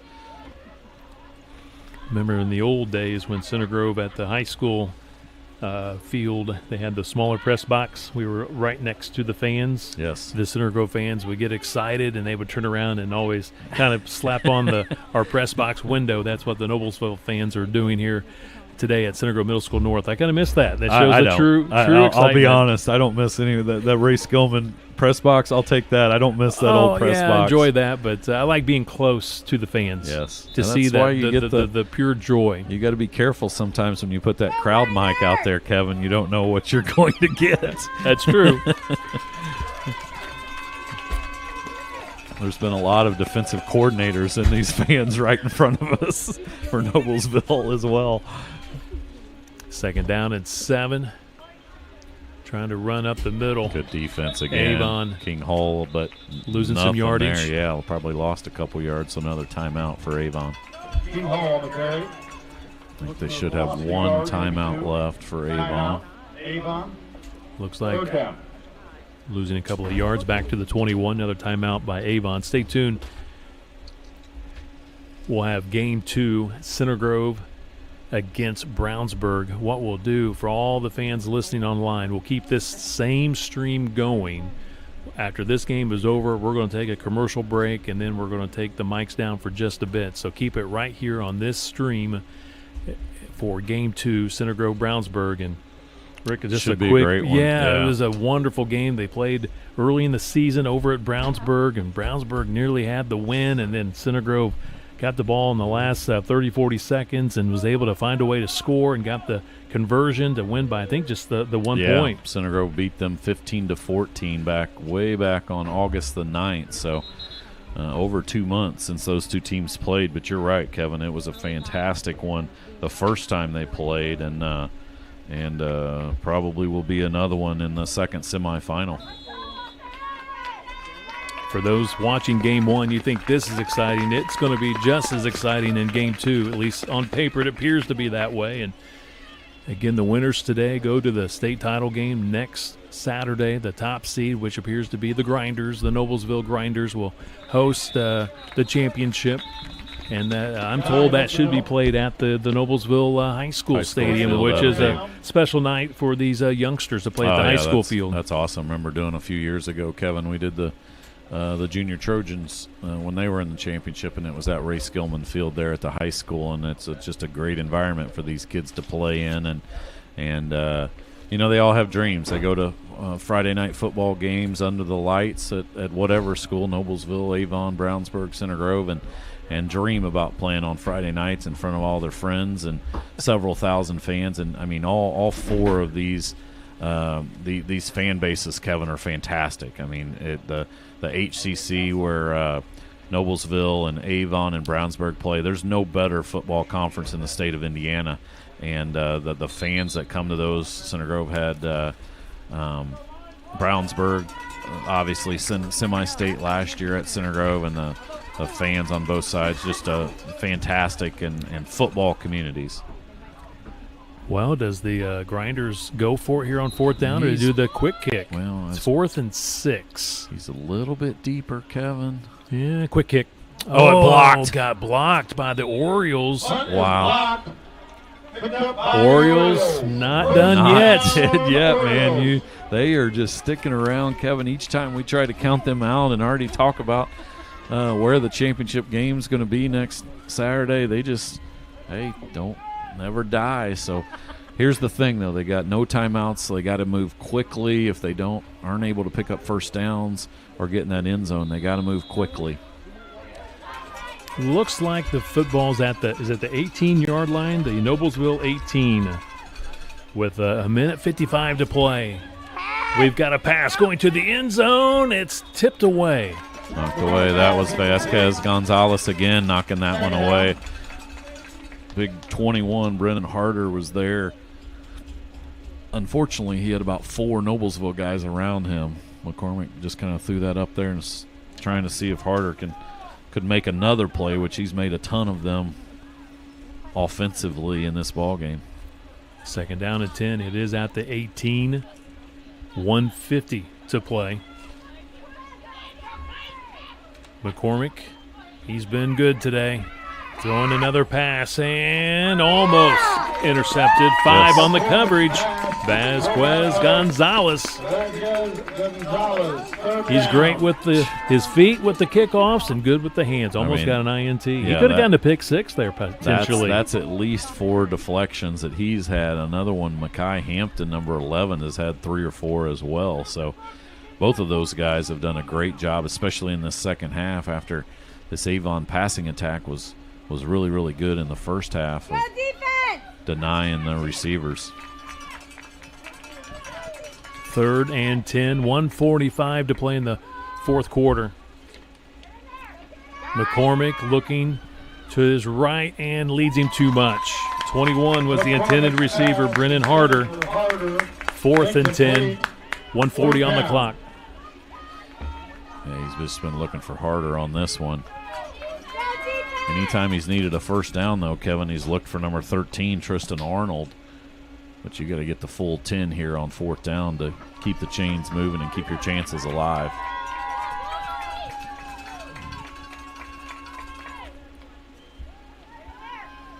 Noblesville rushing 4, spiraling pass to the end zone. It's knocked away by the Grinders. Another turnover on downs. King Hall knocked it away. Now I think you probably take a knee a couple times, 3 times, and this game should be over. But, man, what an effort by that Avon Orioles team over there, Kevin. They have battled since the opening kickoff, and they've given Noblesville all that they could handle here today.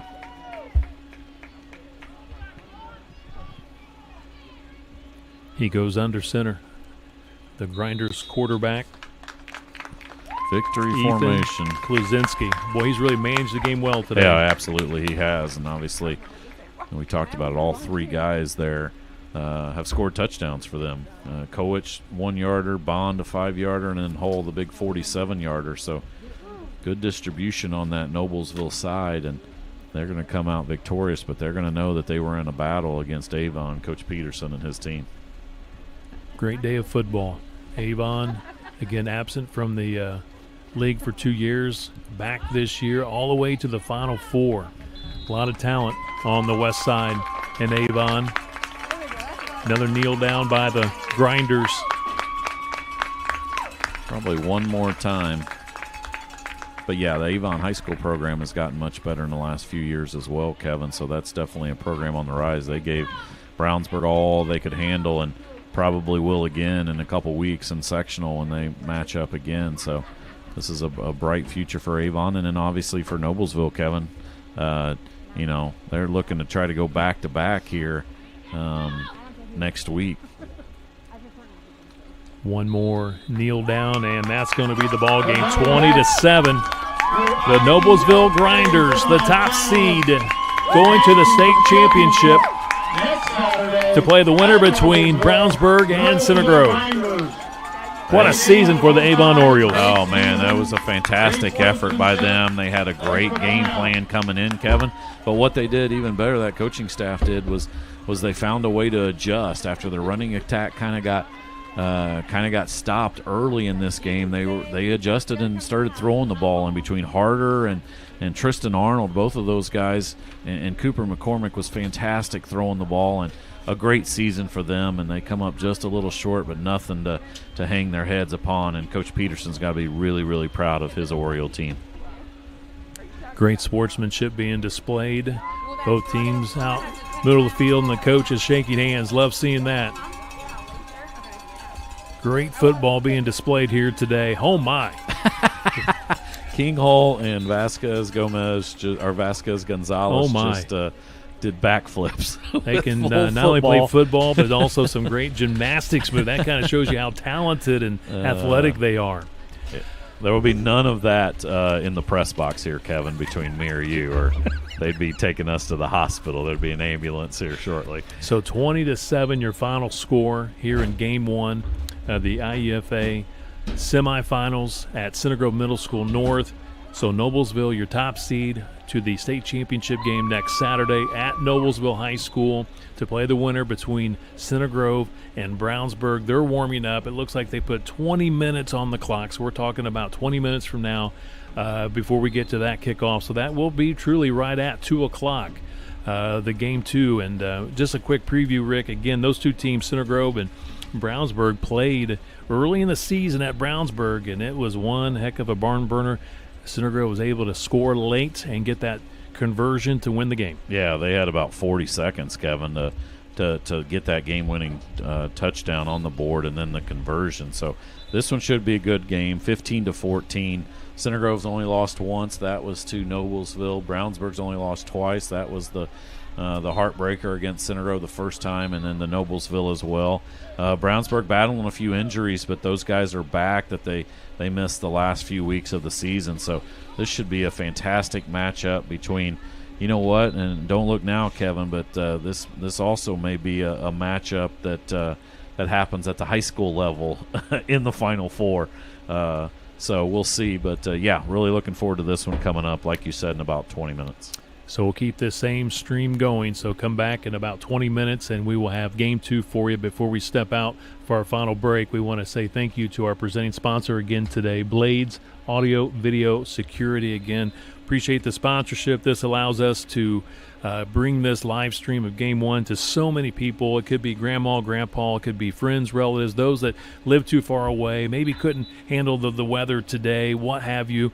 We had a great audience online, so we appreciate all the fans watching online.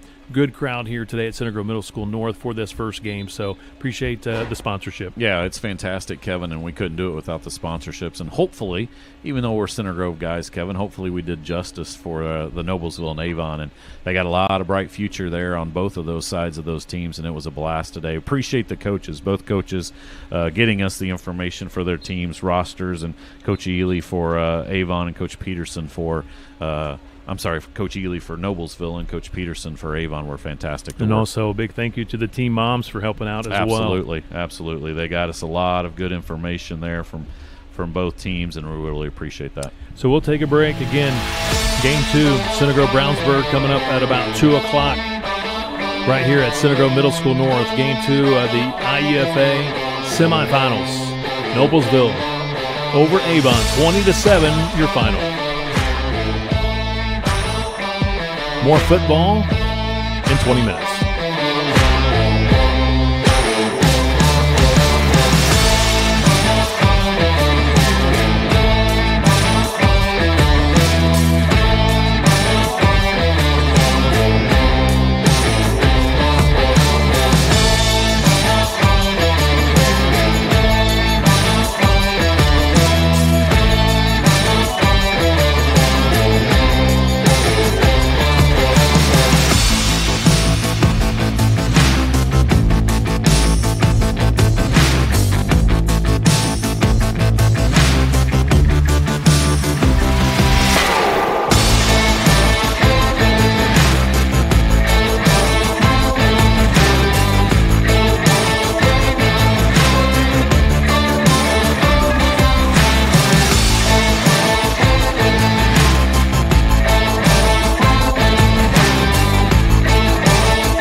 It's absolutely special, obviously, to have a kid in the Super Bowl and to have a kid win a national championship in college. Play in the NFL. That's every little kid's dream when they step on a football field. But just being able to get to that, that opportunity and moment, especially being with the Chiefs. Like I was saying, it's just been a blessing. And Coach Moore, all my family, and all my friends around me too have helped me along the way. Ever since I stepped foot off of Center Grove, I've definitely heard from, honestly, I'd say thousands of people from around this community, and I've just felt so much love from them. It's been great. We have a great professional community because our parents are caring and our parents understand the importance of Center Grove. So many great schools come here to recruit, and everybody asks me, well, why would these great academic schools come here? Because they know they get the best student athletes. Center Grove teachers are the best teachers, and they teach college prep classes. I feel like with Center Grove, I feel like you just set at a higher standard just from everybody, and it kind of just pushes you to want to be the best version of yourself. Man, it's just been an amazing opportunity just to grow up in this, this type of area. Even since we were young, all the families, parents, moms and dads have been there for everybody. That family atmosphere where everybody takes care of everybody and we don't really worry about what's outside of our community. It's just we take care of ourselves so well. I just want to say thank you to everybody for the support. It means the world to me. There's a great community and a great atmosphere just for everything you do in Center Grove. I feel like everything you do, you have a great mindset, and just all the people you're around, you feel like you're loved and you're supported by everything you do. I love that they're humble, and I love that they still love to practice. But what I love the most is they're the greatest young men of all.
I have lived in Greenwood my entire life.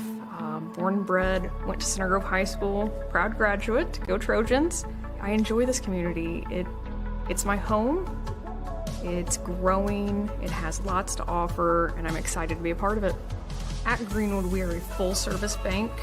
We can handle your needs from simple personal accounts, savings accounts for your family, auto loans.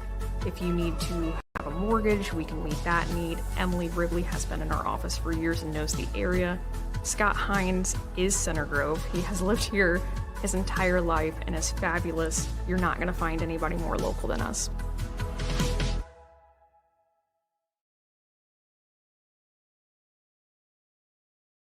Providing great service is about more than installing water heaters and fixing ACs at Peterman Brothers. It's about serving people and serving our community. We see it as our responsibility to help our community grow. It's why we gave over $71,000 to local charities last year. When you choose to do business with us, you aren't just getting great quality service for yourself. You're also supporting your community. Peterman Brothers, where great service runs in the family. The GMC Sierra EV exceeds everything you thought an electric truck could be. Navigate your way with a massive customizable touchscreen. Experience the convenience of hands-free driving with Super Cruise. And the Sierra EV can double as a mobile power source with 10 outlets, even powering your home for up to 21 days. This month only, lease a GMC Sierra EV for as low as $749 a month and never be left in the dark again. Only at Ray Skillman GMC.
Good afternoon and welcome back to Center Grove Middle School North, the site for the 2025 Indiana Elementary Football Association Final Four. In Game 1, Noblesville beating Avon 20-7. So Noblesville is in the state championship game next Saturday. Game 2, big one.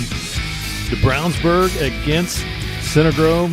Rick Embry. This one went right down to the wire during the regular season. The Junior Trojans beat the Junior Bulldogs in one heck of a battle, and today's the rematch. Yeah, absolutely right, Kevin. They met in week 1 all the way back on August the 9th over at Brownsburg, and Center Grove, like you said, scored in the last minute of the ball game to win that one 15-14 after they got the conversion to win that game. So the number 2 seed and the number 3 seed matching up today, and it should be a dandy here at Center Grove Middle School North Field.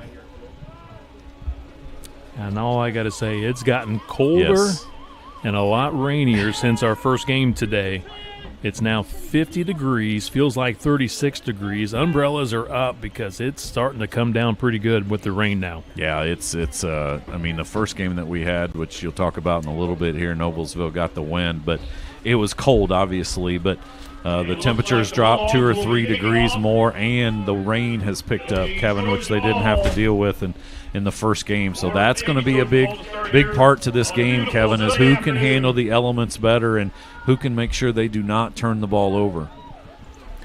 Brownsburg will kick off to begin our second semifinal game today. Looks like number 18's teeing it up.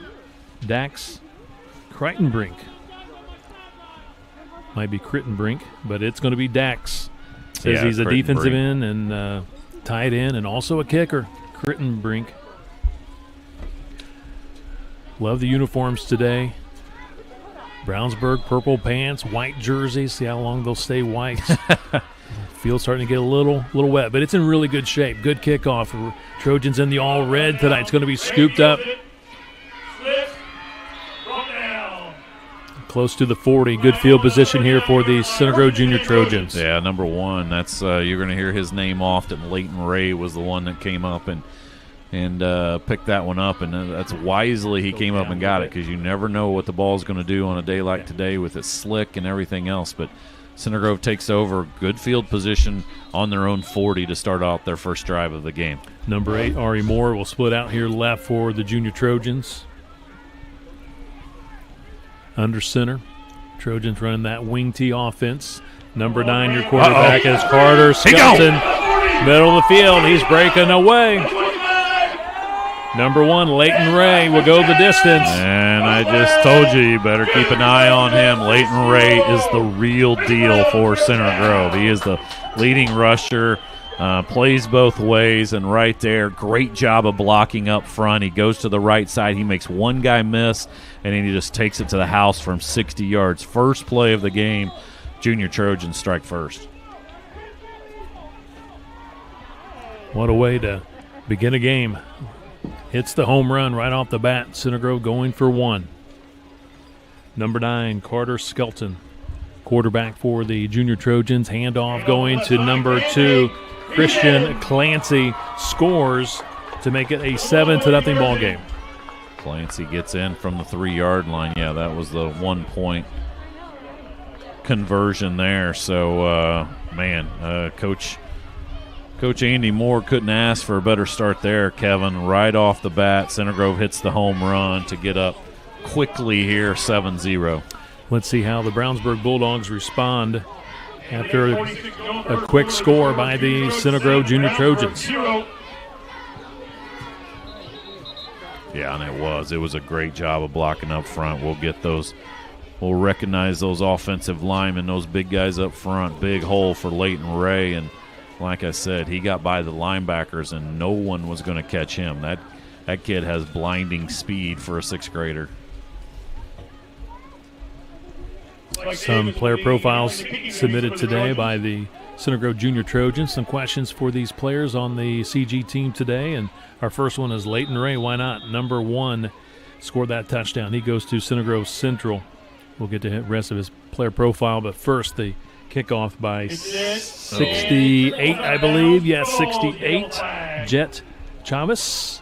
And it goes out of bounds, and we'll see the flag against the Trojans. Yeah, they'll get it right at the 35 because it went out of bounds about the 33-yard line. So it was right at that mark, unless Brownsburg wants them to kick off again, but it doesn't look like they do. So Ball went out below the 35-yard line.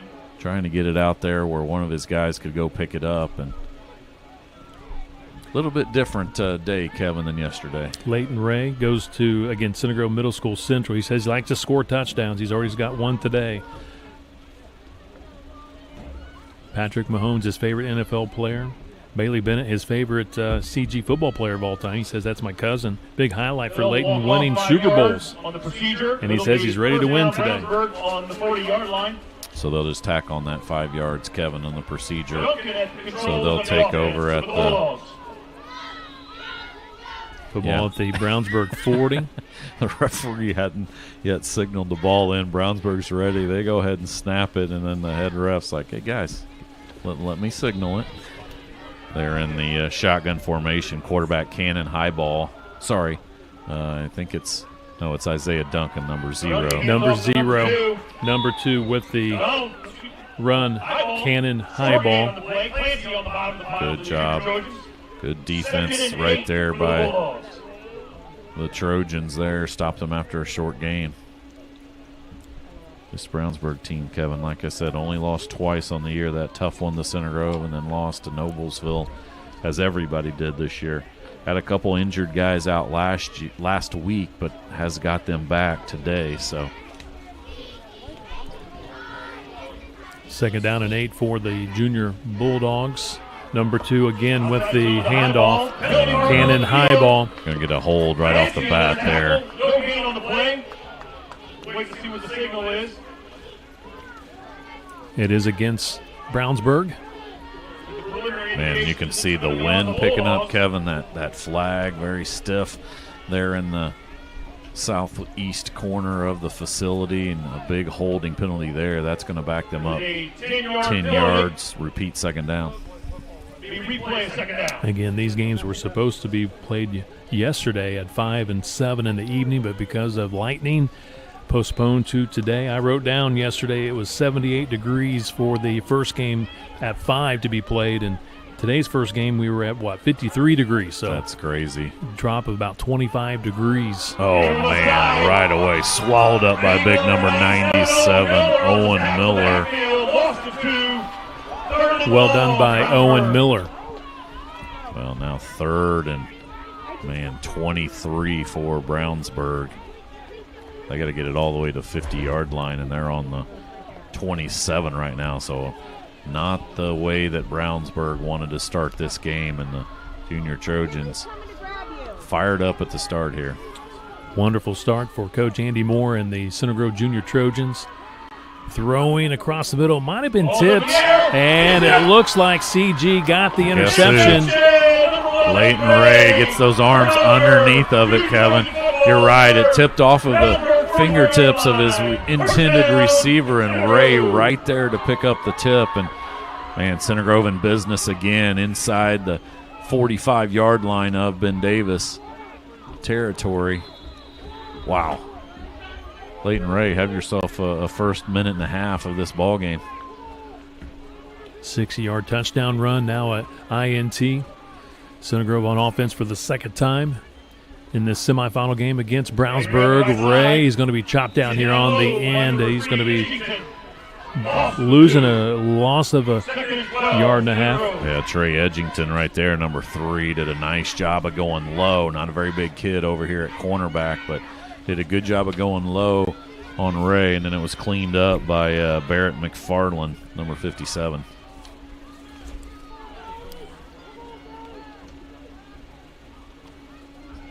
Right back to one, Leighton Ray. Much better job in those 2 carries by that Ben Davis defense to bottle up Ray. Does pick up 2 on that one. Yeah, 2 to 3 yards on that carry. Gets it to the 42. 3rd and 8 for the junior Trojans. 3rd down and 8 for CG. Our next profile for the junior Trojans, Crew Keeler. Number 0 says what he likes about football is the challenge. His favorite CG football player is Drake McClurg. And he's a big fan of Justin Jefferson in the NFL. Oh, man.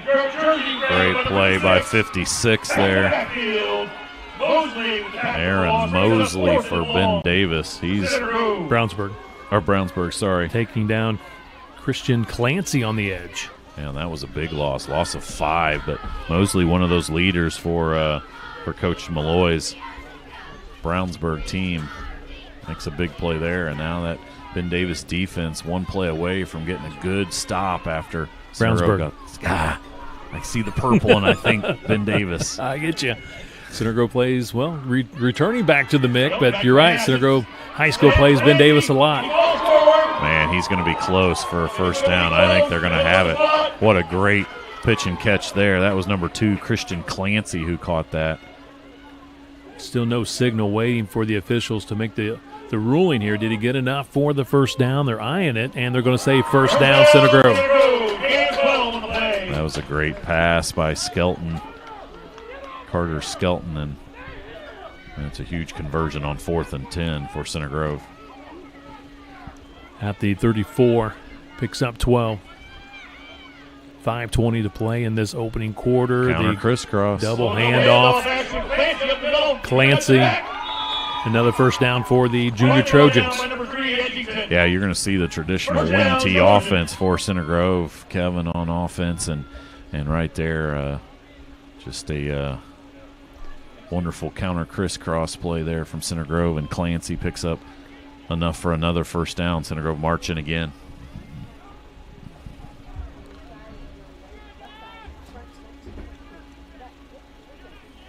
Number 2 takes the handoff. Clancy. Not much there on that one. He might have got a couple.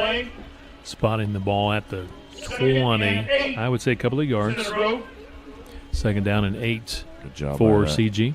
Brownsburg defense on first down there. Man, this is a huge drive. Center Grove can punch in another one and get a quick 2-score lead on a day when the conditions are going to be a major factor in this second semifinal game. That's huge. Trojans sticking with the ground game. Nothing there, and a little bit slow getting that handoff back to Ray.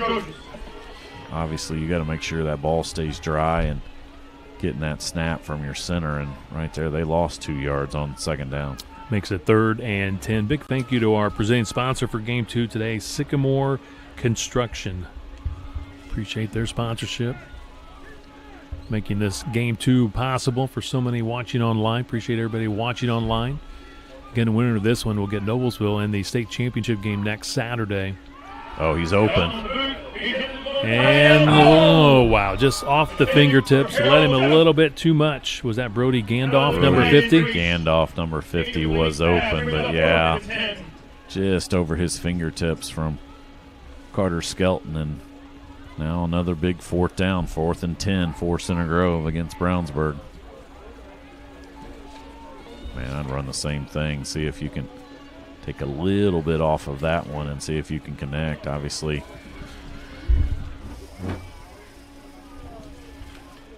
under center, fakes the handoff, looking for him again, and Gandalf coming back for the football. This time he's underthrows him. The first time it was overthrown, this one underthrown, so it is a turnover on downs. Yeah, Center Grove wanted a pass interference there, but I think that was a good call. No call.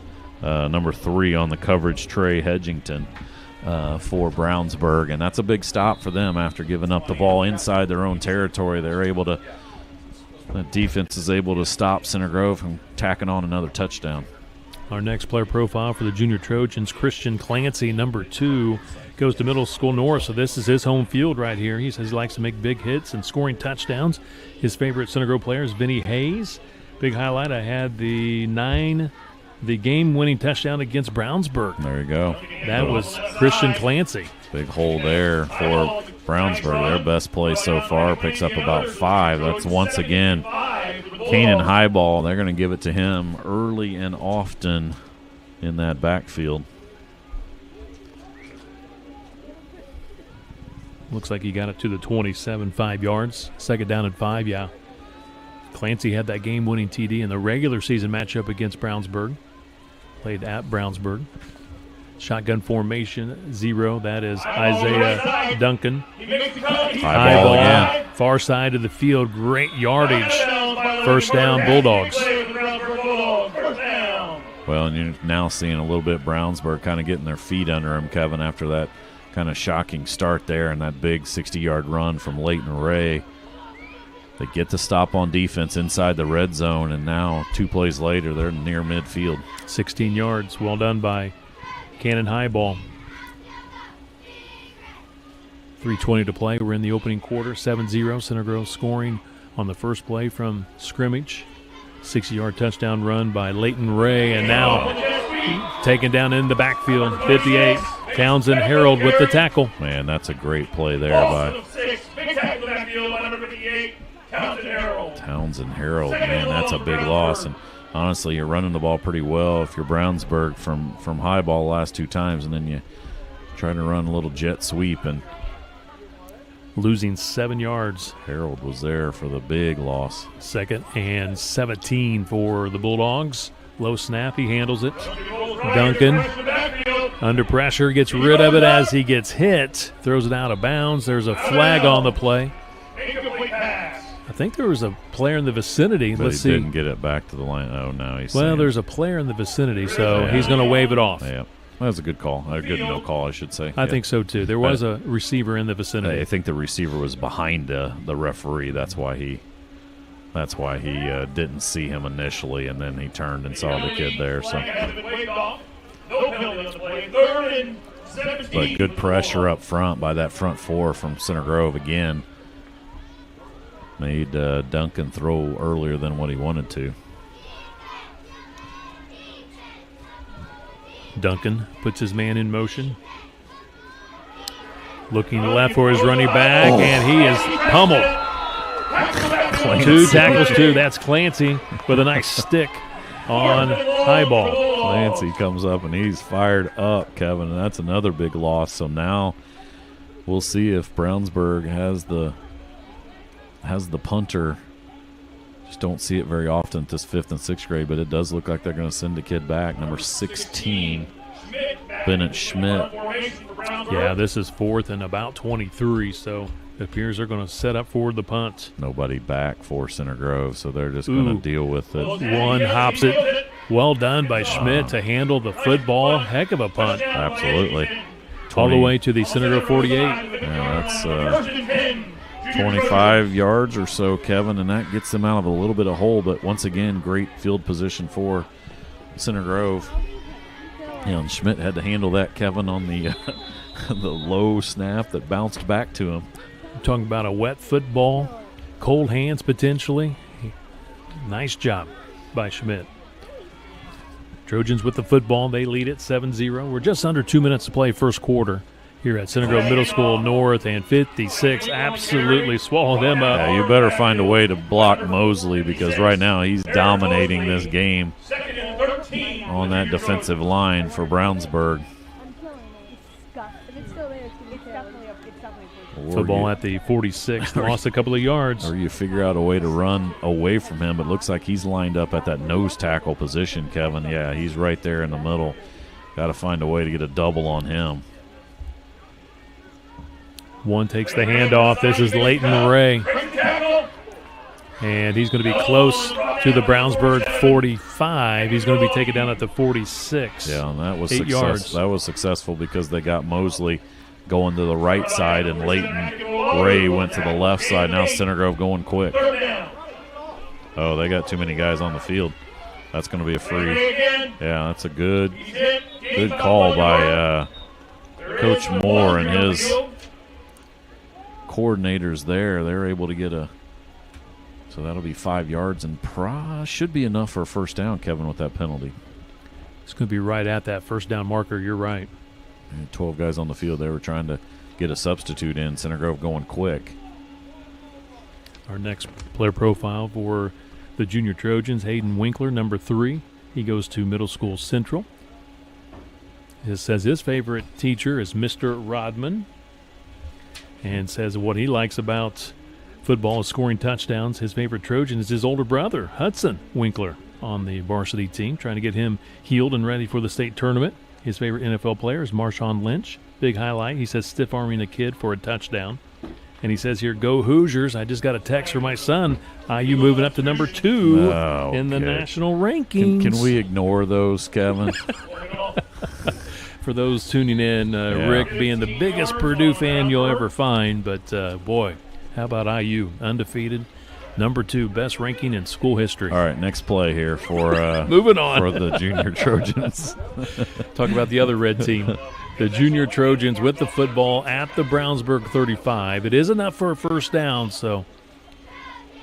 Double handoff. Oh, man. Too much penetration by the junior Bulldogs. Yeah, 47, who we'll just call AK for Brownsburg. He's the one that kind of bunched it up there on the line, and then Mosley came and cleaned it up, and that's a big loss on first down. Loss of 4 for Center Grove.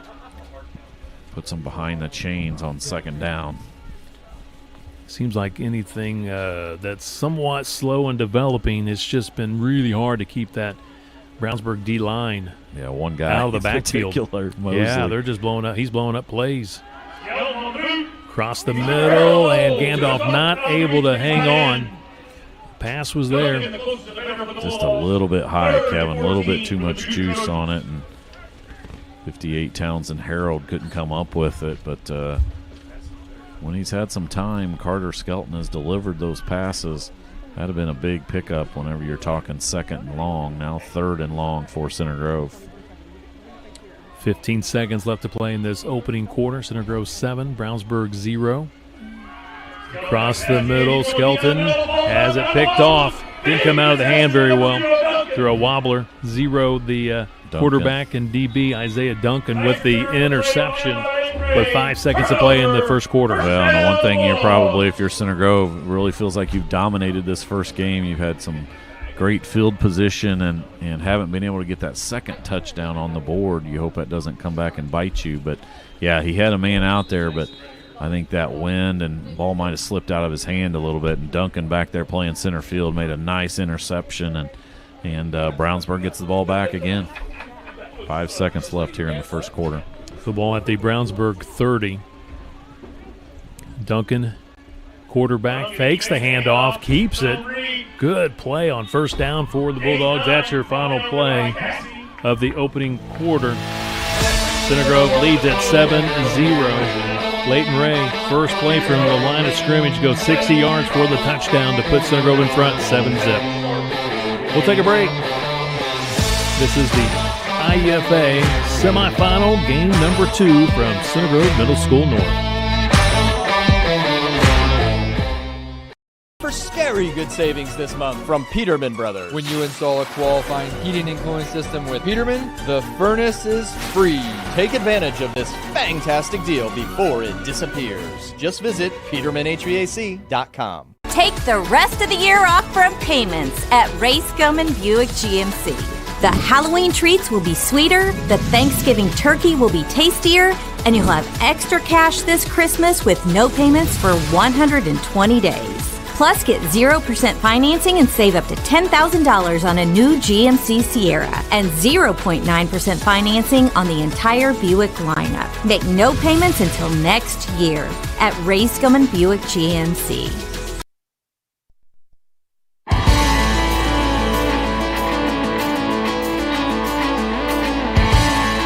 We're ready for quarter number 2. Center Grove leading Brownsburg 7-0. Winner will play Noblesville next Saturday in the state championship game. We got word that the championship will be played at Porterhouse Field, which is Noblesville's old varsity field. It's still a turf field, but it'll be played at Porterhouse Field, not at the main field at Noblesville High School. So we got that update. Good run. Brownsburg spin move by the running back. Good gain. Yeah, it was a great gain there by number 2. Cannon Highball gets the first down for Brownsburg, and now they're almost to midfield, Kevin. They've kind of weathered that Center Grove storm there in the first quarter. They were able to stop Center Grove a couple times when they had deep penetration, and now looking to try to tie this one up. Hand off to high ball. Yeah, and they found something now. High They're ball. getting him in chunks. Yeah, high ball and Duncan. Big game, 12 yards, first down, Bulldogs. At the Center Grove 41-yard line. Getting him in chunks. Yeah, 3 straight plays. They've got good yardage. One on a keeper from Isaiah Duncan, and in the last 2, high ball.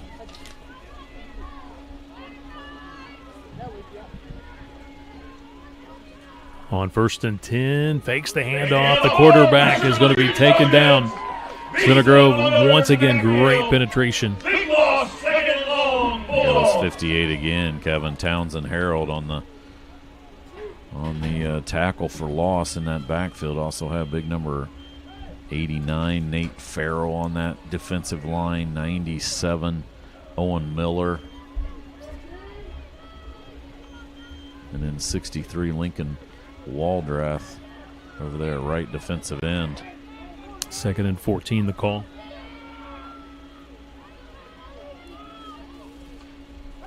Screen pass. Oh, dropped it. Ball is incomplete pass, incomplete pass. Looking for Trey Edgington, Third and 14. number 3. Yeah, just a quick hitter there. I don't think they like to throw a lot of things down the field. Obviously, it's a difficult thing to do here at the 5th and 6th grade level, and that's going to bring up 3rd and long for Brownsburg. Our next player profile for the Junior Trojans, Trent Beeson, number 4, goes to Walnut Grove. Says what he likes about football, big hits, and getting to be on the same team as his brother. His favorite Trojan of all time is his dad, Brad Beeson.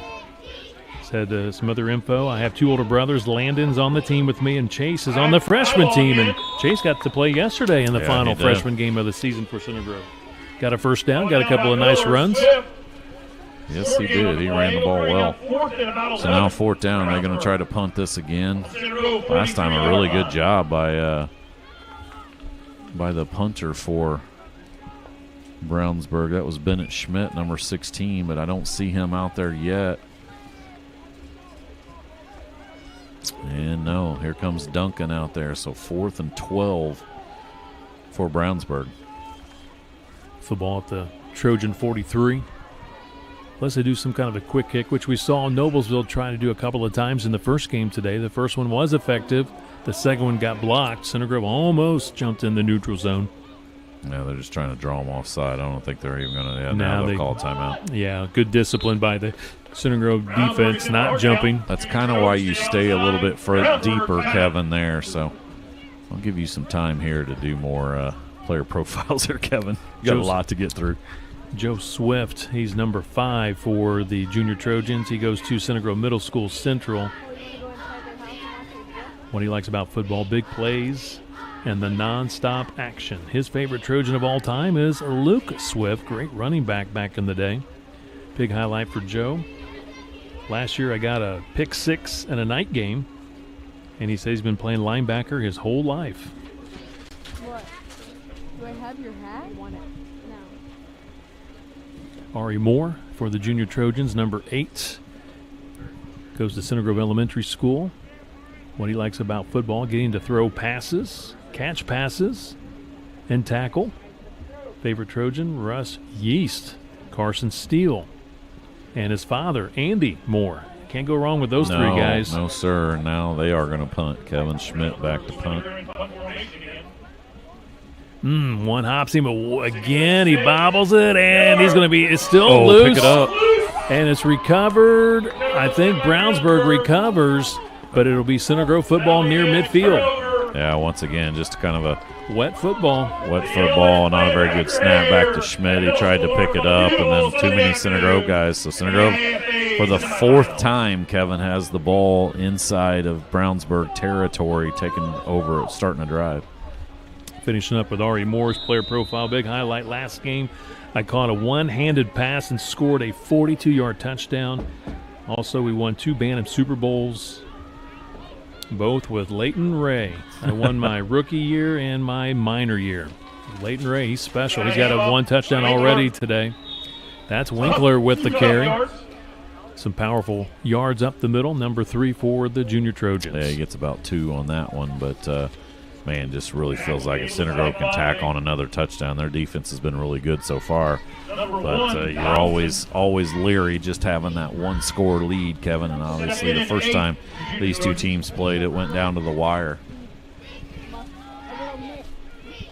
We're in the second quarter, 7-0. Center Grove scoring on the first play from the line of scrimmage. Leighton Ray, 60-yard touchdown run. Nothing fancy, right up the middle.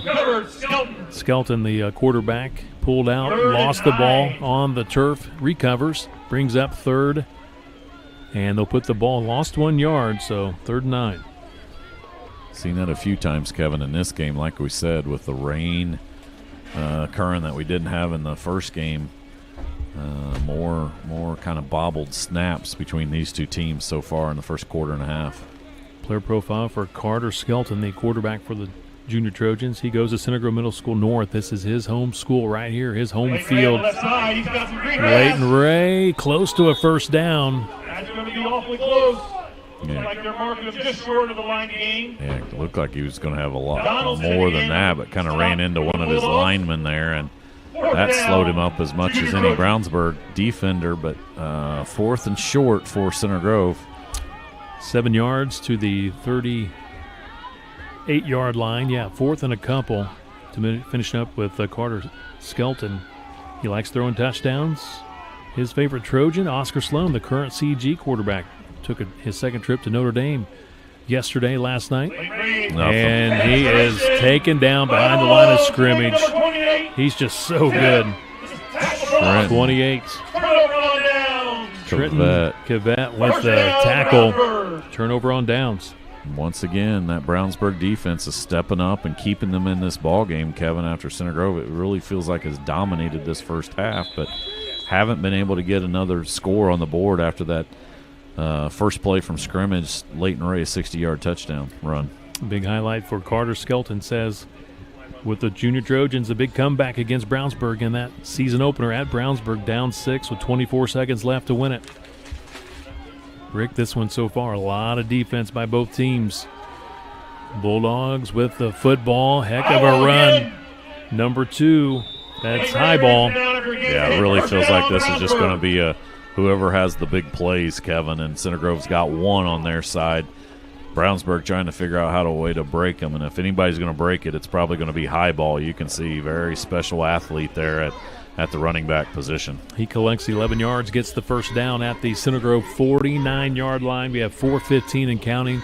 Second quarter, 7-0. Center Grove leads Brownsburg. Remember, Brownsburg will get the ball to start the third quarter. Winner gets Noblesville in the state championship next Saturday.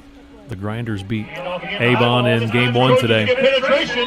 Center Grove, again, really solid penetration. Owen Miller, 97, was the one in the backfield first. Another tackle for loss for that front four for Center Grove. Back to the Brownsburg 49. You're right, they lose a couple.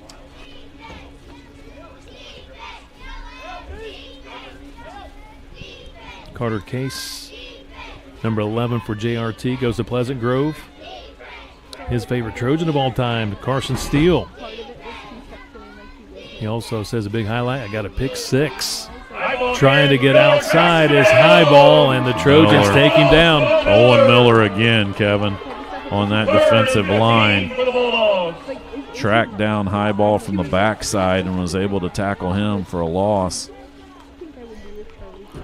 All the way back to the 45. Yeah, after they got that initial first down on this drive, now going backwards. Third loss and long. Of 4.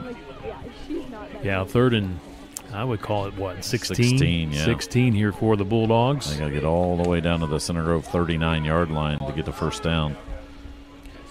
Still raining here at Center Grove Middle School North. Umbrella's still up.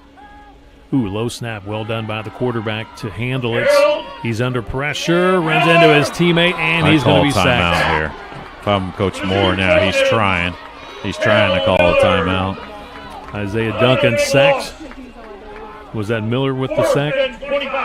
Jonah Miller? Owen Miller, yeah. Owen Miller, yep, excuse me. 97 again.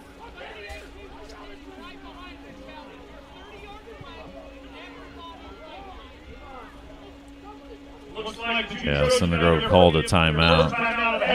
Coach Andy Moore going ballistic on the sideline, trying to get a timeout. The problem is he's about 25 yards away from the official there, so none of them saw him and waited longer than what he wanted. Probably cost him about 5 seconds, but one of his assistants that's right beside the official could have called the timeout as well.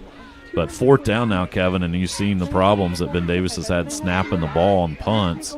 So will they try to do that again? And, Center Grove's set to take over in really good field position here.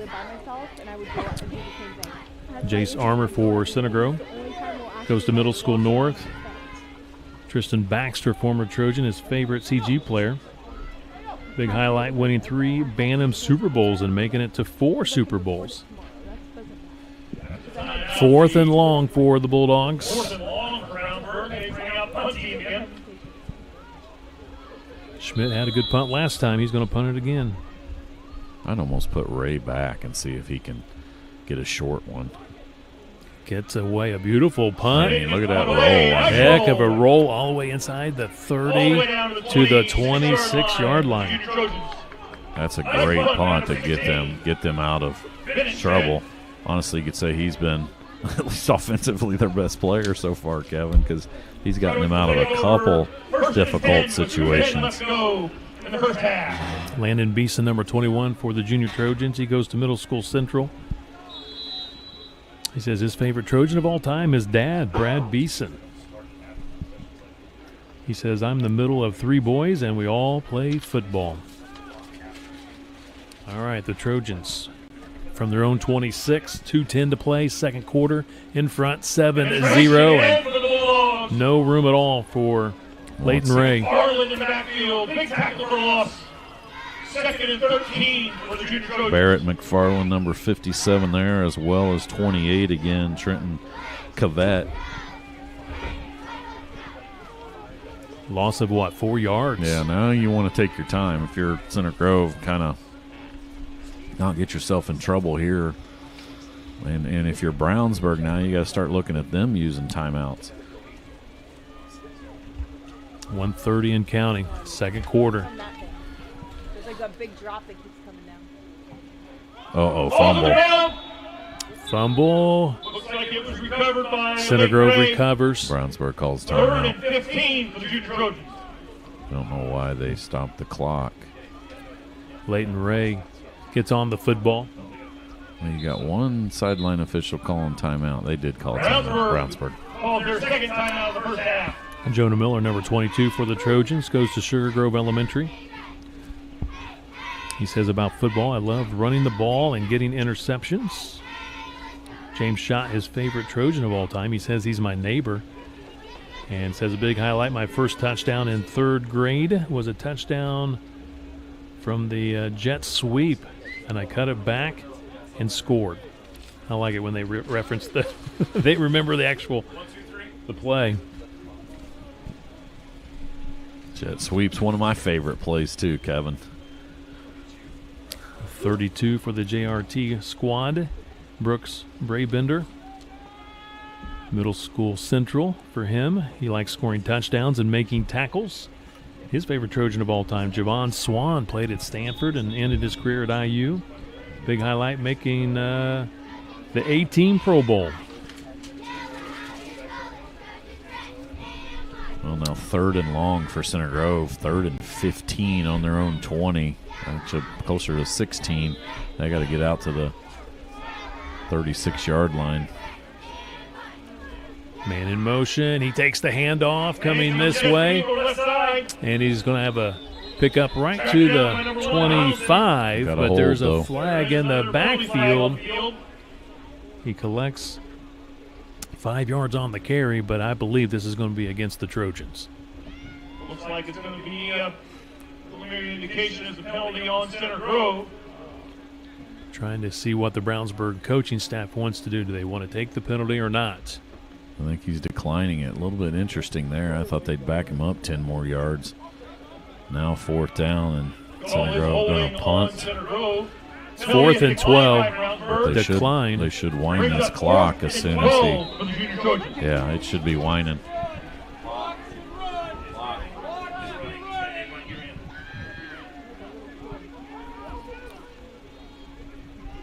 They got 11 deep. I think he's going to punt. 9 punts it away. And Skelton had it blocked. Someone tipped it, blocked it, recovered by Brownsburg. I think it just went off the side of his foot. Maybe just a bad punt. Recovered by Brownsburg on the far side. That's where you get in trouble, Kevin. You get a penalty right off the bat there. And now Brownsburg in great field position. 1:01 left. I think they still got 2 timeouts left, maybe 1 timeout left, and they are in business at the... Is it 11, 12-yard line, Rick? 17-yard line. 17? 22-yard line. They say 22. I don't know. The yard markers 10, are all 50, knocked down. Yeah, 17-yard line at the 17. Low snap. He finally gets it in the hands. Scrambles out of the pocket. He's under duress. Throws it up for grabs. And was it picked off? It hit the turf. Great effort. 11. Carter Case almost got the INT. That was a great effort there. But a good job by Duncan to just at least get rid of that. But, 53 seconds now. This is a huge portion of this game. If Brownsburg could find a way to get the tying touchdown, that would be big momentum for them going into halftime and getting the ball at the start of the second half. It'll be 2nd and 10 for the Bulldogs. 53 seconds left in this first half.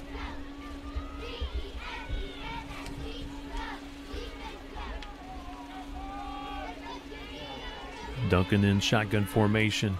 Handoff. High ball gets past the first defender to the 5. Looking for the end zone. He's in there. Touchdown. Wow. Absolutely huge momentum shifter right there. Center Grove. It's a punt that goes backwards or beside them, and then Brownsburg takes over. Number 2, high ball. Makes the score. Center Grove 7, Brownsburg 6. 45 seconds left in this opening half, and Rick, they're going for 1 to get this game tied. It's 7-6, Center Grove by 1. Well, this is a lot of times these games come down to, Kevin, who can get the conversions, and a huge part right here. Brownsburg trying to tie this one up heading into halftime.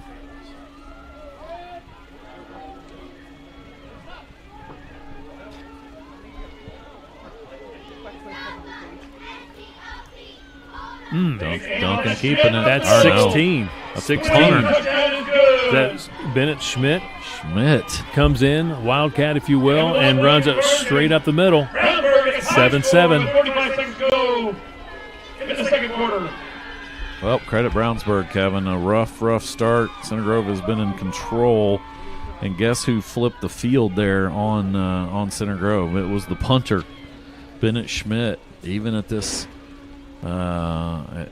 level, Kevin, him getting that punt off and pinning Center Grove back inside the 25-yard line, and then 3 plays later you have to punt and you don't get a very good punt off, and boom, Brownsburg takes over and punches it in. 42, Charlie Schmaltz for the Junior Trojans goes to St. Francis and Clare. Carson Steele, favorite Trojan of all time, says I got the same number as Carson. Oh, you'll like this one, Rick. His favorite NFL player of all time is Mike Alstott of the Buccaneers, former Purdue. I like that. Up for the Hall of Fame. Big highlight says running for 2 touchdowns and an extra point against Westfield. A little old school with Mike Alstott. Mike Alstott. That'll brighten your day. There you Purdue go. Pete, Finally, Rick. Kevin. Good kickoff. A little razzle-dazzle. The whole team is going towards Ray, though, so they weren't fooled at all. Handed that one off to Ray. Bulldogs stayed disciplined. Ray They is make your the home run hitter, so that's what they were trying to do. But, yeah, Center Grove still 1, maybe 2 timeouts left themselves, so we'll see if they can dial up something to get Ray open again. He had that electric play, first play from scrimmage by Center Grove, but since then, offense has been stymied.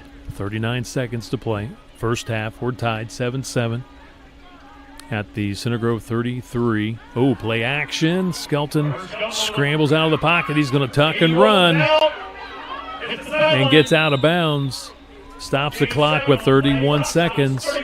Gets it to the 39, 6 yards. Good job of improvising there by Skelton to just get outside and get what he could out of that one.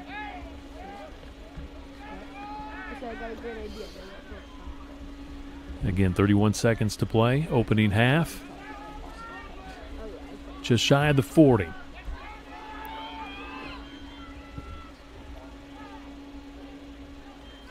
Skelton hands it off. Leighton Ray gets the first down. They'll stop the clock to move the chains.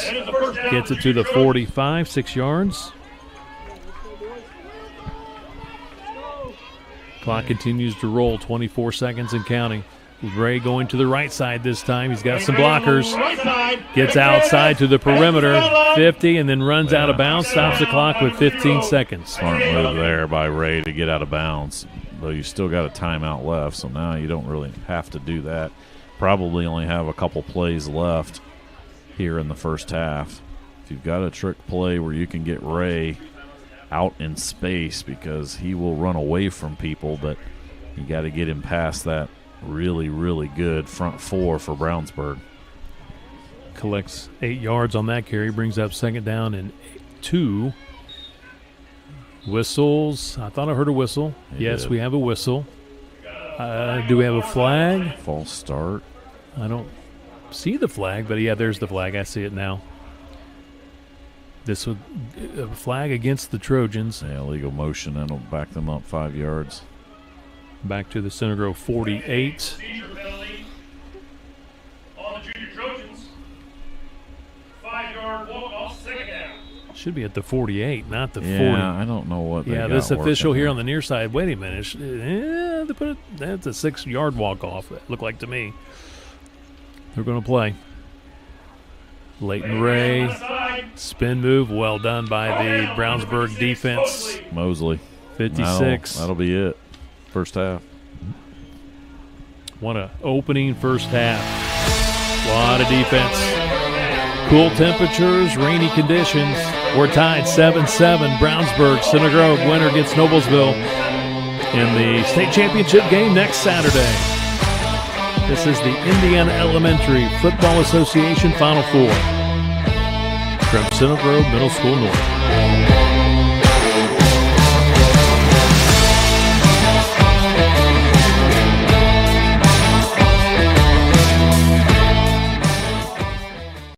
Scary good savings this month from Peterman Brothers. When you install a qualifying heating and cooling system with Peterman, the furnace is free. Take advantage of this fantastic deal before it disappears. Just visit PetermanHVAC.com. Take the rest of the year off from payments at Ray Scoman Buick GMC. The Halloween treats will be sweeter, the Thanksgiving turkey will be tastier, and you'll have extra cash this Christmas with no payments for 120 days. Plus, get 0% financing and save up to $10,000 on a new GMC Sierra and 0.9% financing on the entire Buick lineup. Make no payments until next year at Ray Scoman Buick GMC.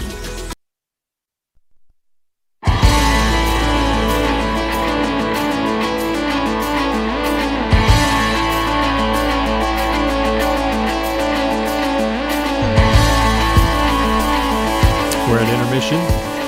Center Grove Brownsburg tied 7-7. Won a ball game, Rick. The Junior Trojans come out first play. Hit the home run. Hit the home run, you're right, 60 yards. But since then, it's been a lot of defense by both teams, and this is just I don't know, I guess it's what you kind of expect when you got cold temperatures, a lot of wind, a wet field, rain. Just a lot of defense, making it really tough on the offenses today. Well, Brownsburg's got to be tickled to death that they're tied up going into halftime, Kevin, because Center Grove, man, so many opportunities. You took over 3 more drives after that initial touchdown with the ball in Brownsburg territory, but you just could not find a way to get another touchdown in there, and I kept talking about it, and then what happens, you're backed up a little bit, you get a holding penalty on first down, and then you have to punt, and your punt doesn't go very well, and Brownsburg takes over with a really short field, and then boom, they get a special play by their very good running back, Cannon high ball goes 17 yards. They tack on the 1-point conversion, and they're sitting here at halftime tied up with the ball to start the third quarter. They got to be very, very happy with that. Back to our player profiles here at halftime for the CG Junior Trojans. We have number 44, Rhett Duncan. He goes to Center Grove Elementary. He says here that his favorite thing about football is winning, team, and teammates, and also coaches.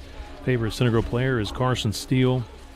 And says here, big highlights. Got a speech from Carson Steele. I'm sure Carson's given a few of those over the years. And he says here, Rhett does, that I love football, baseball, and my coaches, also friends and family.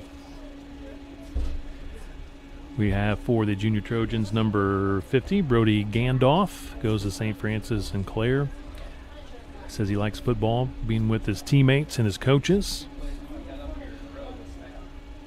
And he says here his favorite Trojans, Dominic Berry, tight end for CG. Ricky Lange, running back. Big highlight for Brody, says my first game of my first Pro Bowl year. And he says, I'm a legacy. My dad was a junior Trojan, Dan Gandolf. Back in the day, was a fantastic player for the Center Grove Trojans. Also was a wrestler as well for Center Grove. Of course, Dan's one of our great sponsors for football, wrestling, volleyball, baseball. Gandolf Financial. We have next up number 51, Derek Pettit for CG. Derek says here he goes to Middle School North. Says a big highlight, I played when I was 5 years old, all the way until I was 12. This is the football I've played for. And he says, I fractured my, tibia? But I will be back and be better for 7th grade. Or tibia. It's either tibia or fibula. I think it's tibia. Yeah, there we go.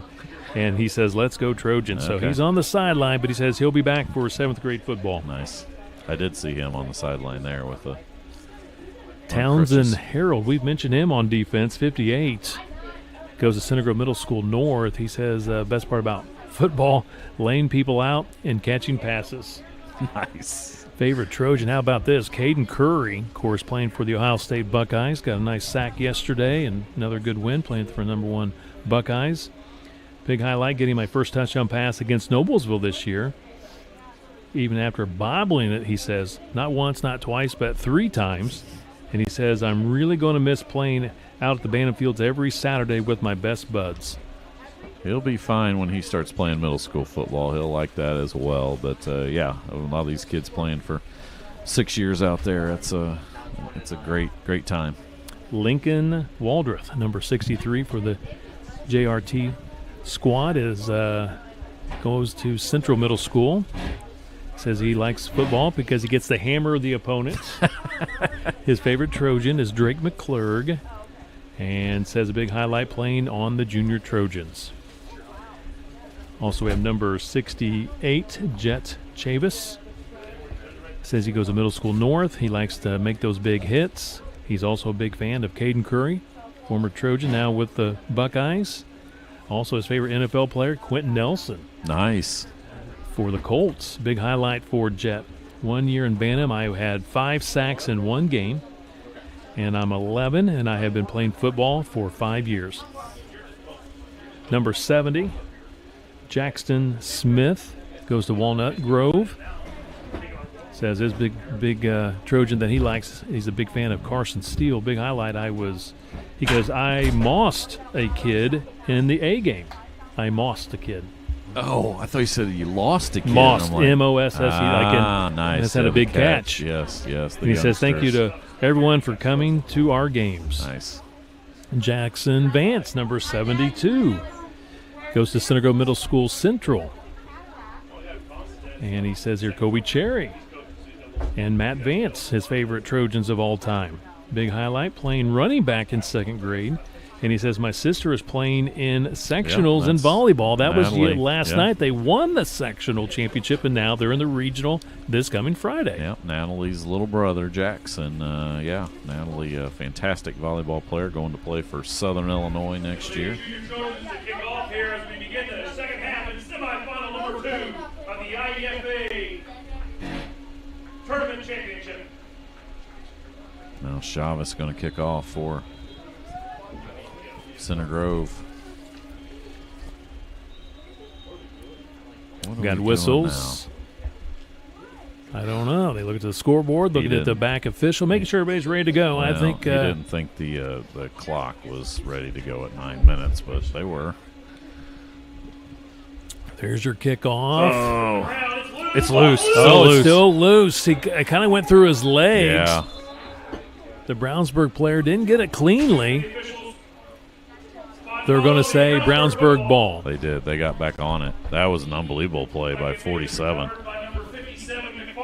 I don't know if it was McFarland. I thought it was 47, but yeah, McFarland must have got on that. It looked like Leighton Ray was going to fall on that one. That would have been a huge opportunity for Center Grove, but instead Brownsburg gets it to start the second half.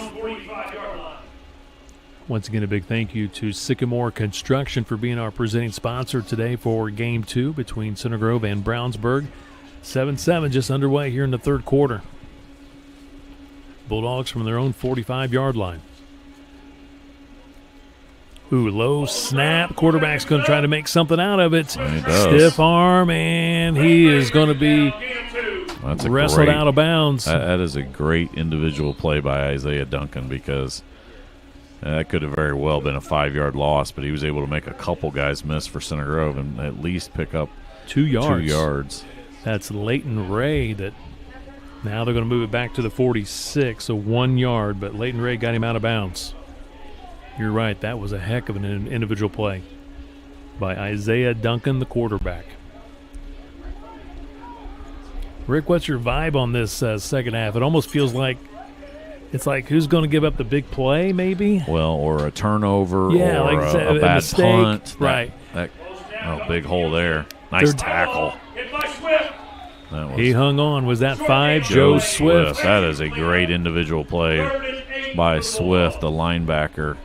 High ball coming up a little bit gimpy now, and that would be a huge loss for Ben Davis. Brownsburg, sorry. Yeah, for Brownsburg. You're just not seeing, first down, moving the ball. The defenses have been so good, so this makes you wonder if this is going to go in the direction of a mistake of some kind.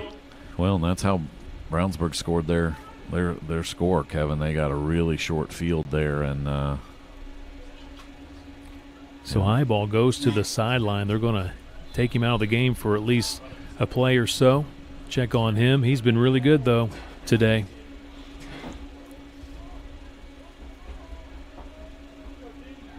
Checking on his arm over there, Kevin, or elbow. That would be a huge loss for Brownsburg. Duncan, screen pass. Knocked down. Incomplete. You're right. Center Grove flying to the football. That was Moore, I think. Ari Moore. Thought he might try to step in front of that, Kevin, and take it to the house. Luckily for Brownsburg, he just knocked that one away. But now they're going to have to punt. Man, I would put Leighton Ray back to field this, and it looks like they are. I mean, move him back another 5, and they're not. I thought they were, but he's got to come field that ball. And Schmidt punting, and he gets it off. He's had 2 wonderful punts there. Takes a nice roll once again inside the 25, they're getting the down 10 to yards, the 22. Yeah, with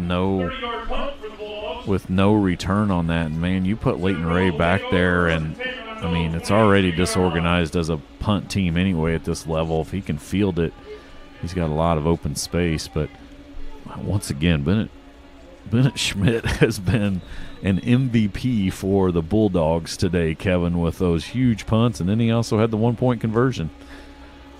Football at the 22 for the Trojans. 7:20 to play. We're in the third quarter. Leighton Ray puts on the brakes, cuts it back.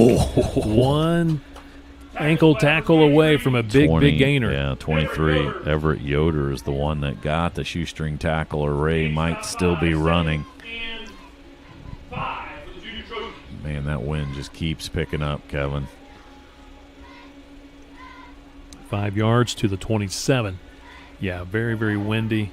Umbrella's still up.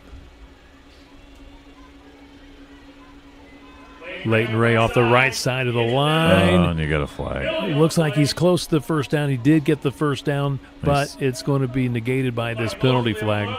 These holding penalties are killing you. Holding against the Trojans. Center Grove sideline not happy with that call. Will certainly be accepted. It'll be a 10-yard penalty. Repeat second down.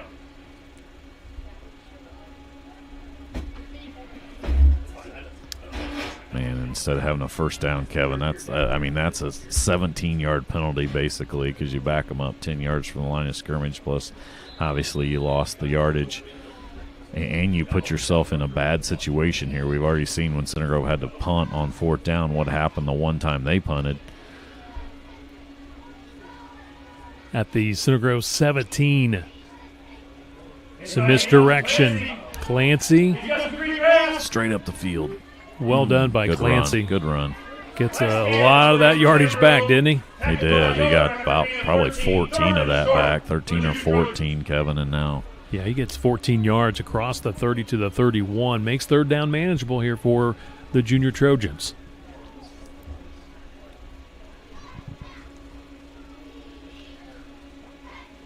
Yeah, I like that play because the whole Brownsburg defense is shading towards having Leighton Ray get the ball on Clancy.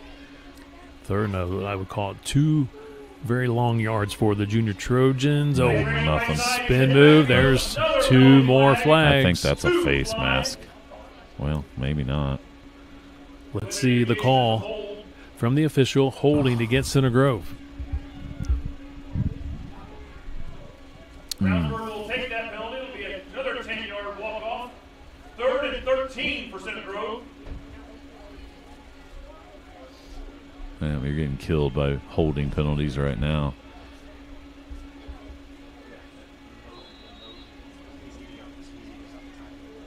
Looks like it's only back to the 21-yard line. Clancy. Oh, good open field tackle by the safety.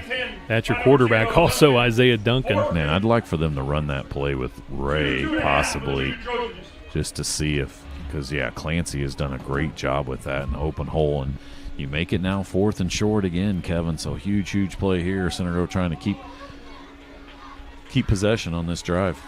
4th and a long 2. He picked up 10 yards at the 31-yard line. Inside handoff, and nope. I don't think he got it. Great individual play there. I think that was Zero, the quarterback, Duncan. Isaiah Duncan. He plays safety. Let's see if they're going to spot it, Rick, before. He didn't get that. Pretty good spot. They put it at the 32. It's going to be a turnover on downs. Brownsburg with the stop, and again, you got to credit the punt by Brownsburg getting that great field position. So special teams playing into this game for Brownsburg. You normally don't talk about it that much, Kevin, at the 5th and 6th grade level where special teams does, but Bennett Schmidt punting the ball has been great, and obviously those 2 holding penalties were absolutely huge against that Center Grove offense, who had a first down both times that got called back because of holding penalties. Winning that battle, the field position battle, it is critical, especially when you got these kinds of conditions. High ball back. Yeah, he went out for a few plays. He appears to be okay, Rick. Good run there. Yeah, good gain on first down. And once again, they got a short field in the first time, and only time they had a short field in the first half. They took advantage of it to tack on or get that tying touchdown with under a minute to go in the first half. 5 yards. I like that name, Cannon Highball.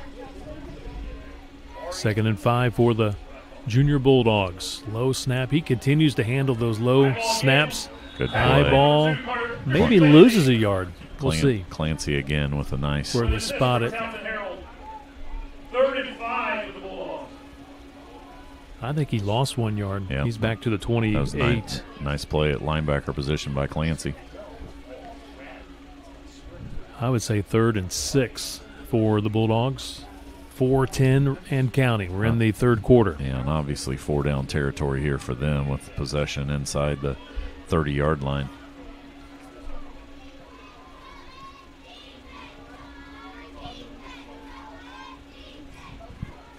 Duncan puts 26 in motion.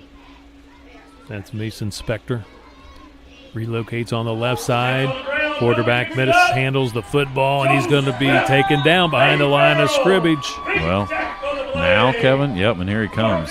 punter's coming out. I like this decision by Brownsburg, and I'd like it even more if Center Grove would put Leighton Ray back on about the 10-yard line and have him try to field one of these. Farrell and Swift in on the sack. But Schmidt's going to punt again if he can get it off. Center Grove still nobody deep. Loss of 6 yards.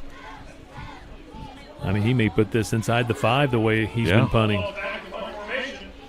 Schmidt's been, in some ways, maybe the MVP, and that's going to be blocked by 97 for Center Grove. That's Owen Miller. This is where you want him to try to pick it up and run it, Kevin. Junior Trojans recover. Good job up front. I think that was Miller, Owen Miller, and then 58, Townsend Harold is the one that recovers that. So a great job by those guys. Nate Farrell was also in there.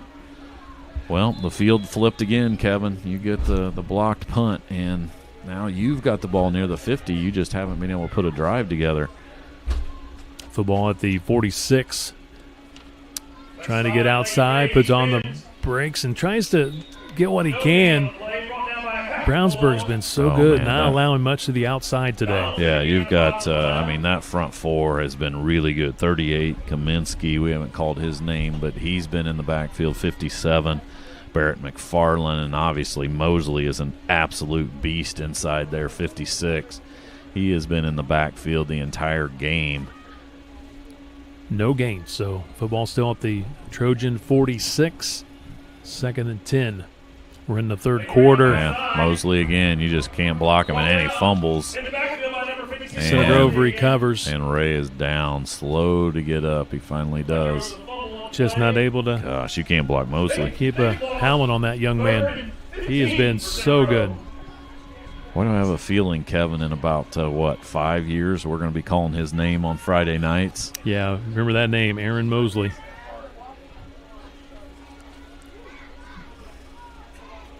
So third and a long 15 here for the Trojans, more like 16. Yeah, last time it was penalties. This time just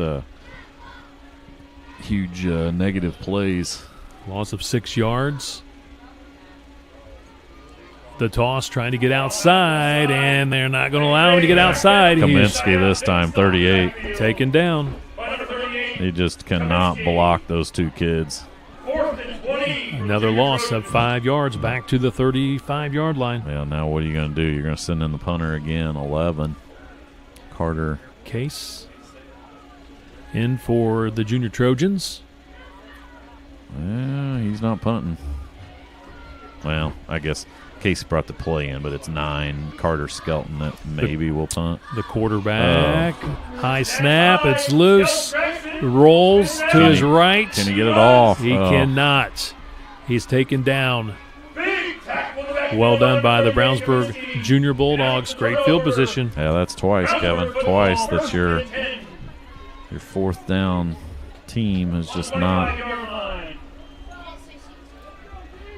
Football at the Trojan 25 with 1:03 to play. We're in the third quarter, still tied 7-7. It's about where they took over the one drive where they did score, Kevin, was the 17-yard line when they scored from there at the end of the first half. And they are in business again here at the end of the third quarter with about a minute left in the third quarter.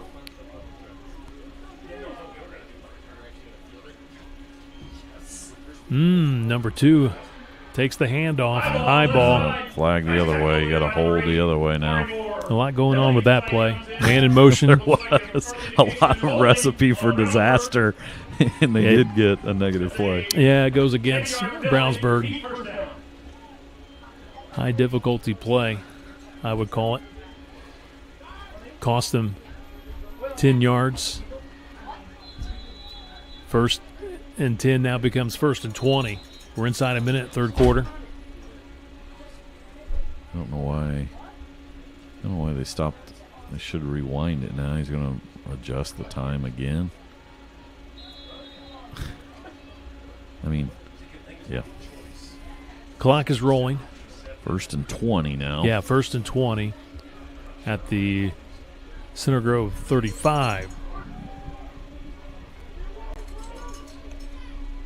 Pistol formation. High ball, another flag. This time it's coming from the near official. He sees a hold. He's indicating hold against Brownsburg. After a pretty not very many penalties in the first half, Kevin, this game is ground to a halt behind the holding penalties. Yeah, I like that. Center Grove decision. says take the ball back another 10 yards. That's one way to get those yards back. That Schmidt got him with the punt, right? Yeah, exactly. Now 1st and 30.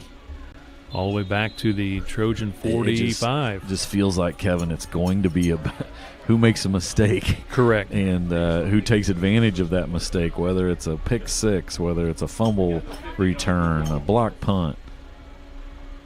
I like that play.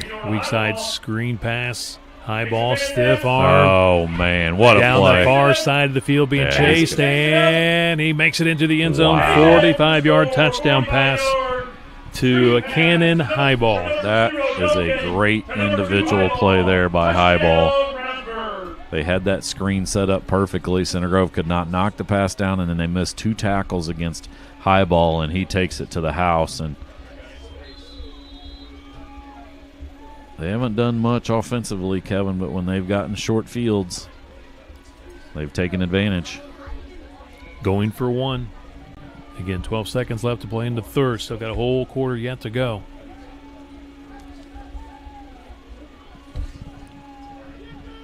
.16. He's their specialist for these 2-point conversion. Bennett, Schmidt, punter, quarterback, DB.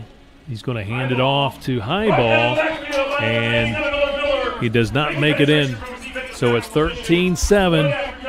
Brownsburg late here in the third. Takes their first lead of the game, Kevin. And once again, what a special play there by Highball. 1st and 30, Kevin. They dial up the screen pass. Great play call there by Coach Malloy, and Highball does the rest, Kevin. Back to our final few player profiles. For CG, Nate Farrell, number 89, goes to Sugar Grove Elementary. What he likes about football is physical contact, pancakes.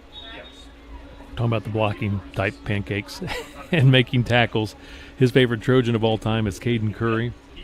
And he said a big highlight is making the junior Trojan team. Lucas Vance, number 91, goes to Center Grove Middle School. Doesn't say Central and North. It just says CGMS. So we'll leave it at that. He says a big part about football that he likes: I can hit people without getting in trouble. That's always one of my favorites when I hear that. He's a big fan of Caden Curry. He said he scored on a 2-point conversion in 4th grade, and I have a twin brother on the team. This time, kind of returning the favor, if you will. That's Leighton Ray giving it up to Christian Clancy. And again, a good job by this Bulldog team.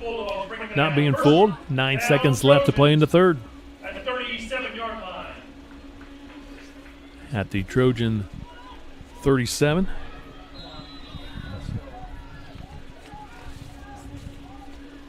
Center Grove down a touchdown. Well, the good thing is you stopped them on that conversion, Kevin. So if you can find a way to get a touchdown and tack on the 1-point conversion, you can take the lead. The bad thing is you just haven't been able to string together any drives.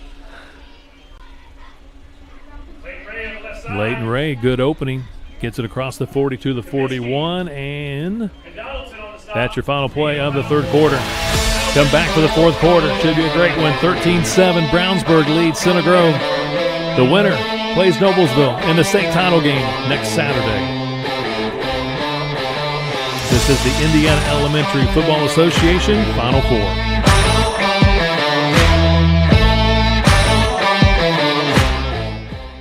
For scary good savings this month from Peterman Brothers. When you install a qualifying heating and cooling system with Peterman, the furnace is free. Take advantage of this fantastic deal before it disappears. Just visit PetermanHVAC.com. Take the rest of the year off from payments at Race Gum & Buick GMC. The Halloween treats will be sweeter, the Thanksgiving turkey will be tastier, and you'll have extra cash this Christmas with no payments for 120 days. Plus, get 0% financing and save up to $10,000 on a new GMC Sierra and 0.9% financing on the entire Buick lineup. Make no payments until next year at Race Gum & Buick GMC.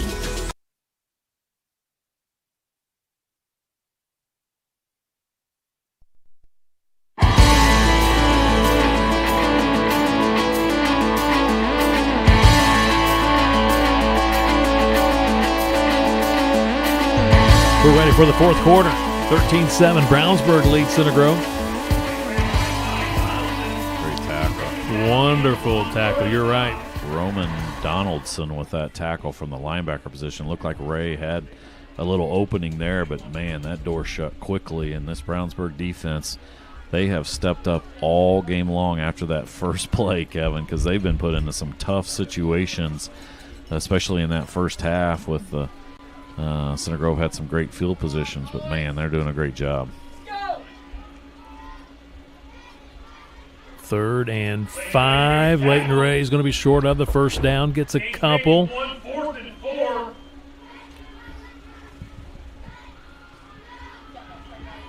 Looks like the football at the 43. Big play, obviously. Clock ticking under 8 minutes to go here in the ball game.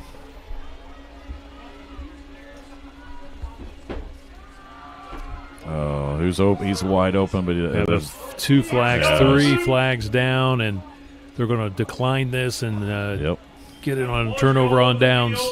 They just too many holding penalties and just mistakes. Yeah, they're going to, you're right, decline that, Kevin, because there's 3 flags. I'm assuming they're all from the same hold. Yeah, unless it's an offsetting situation, but it looks like holding from these 3 officials. And that is the call.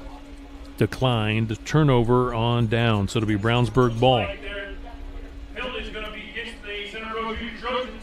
It'll be football at the Center Grove 43. Yeah, once again, Brownsburg defense steps up, Kevin, and now Brownsburg takes over, and Center Grove's going to have to find a way to get a turnover or find a way to get some negative plays against that Brownsburg offense.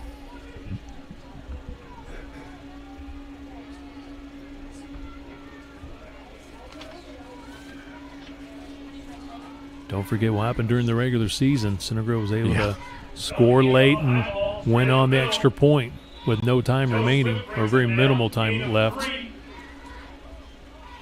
A lot of Cannon high ball today. He's been special.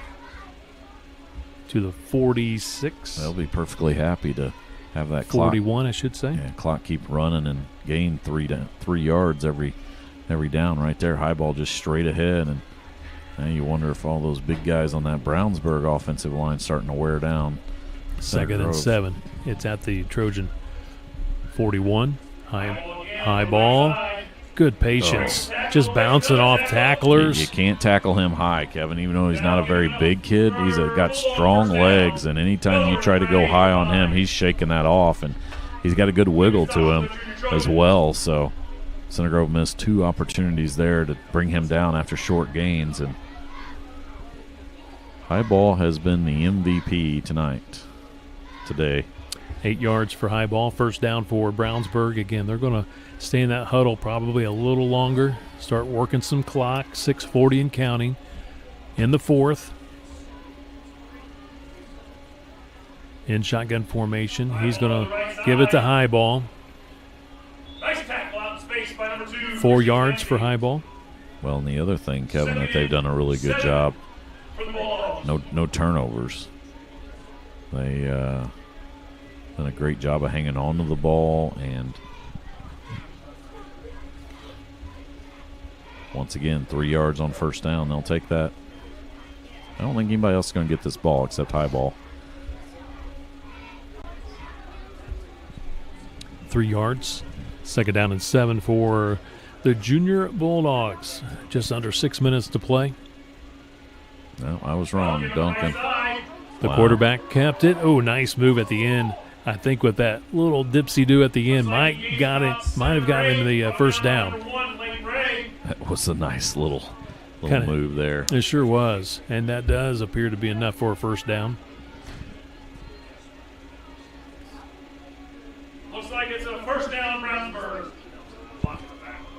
Looks like at the 23-yard line, 7 yards for the quarterback, Isaiah Duncan.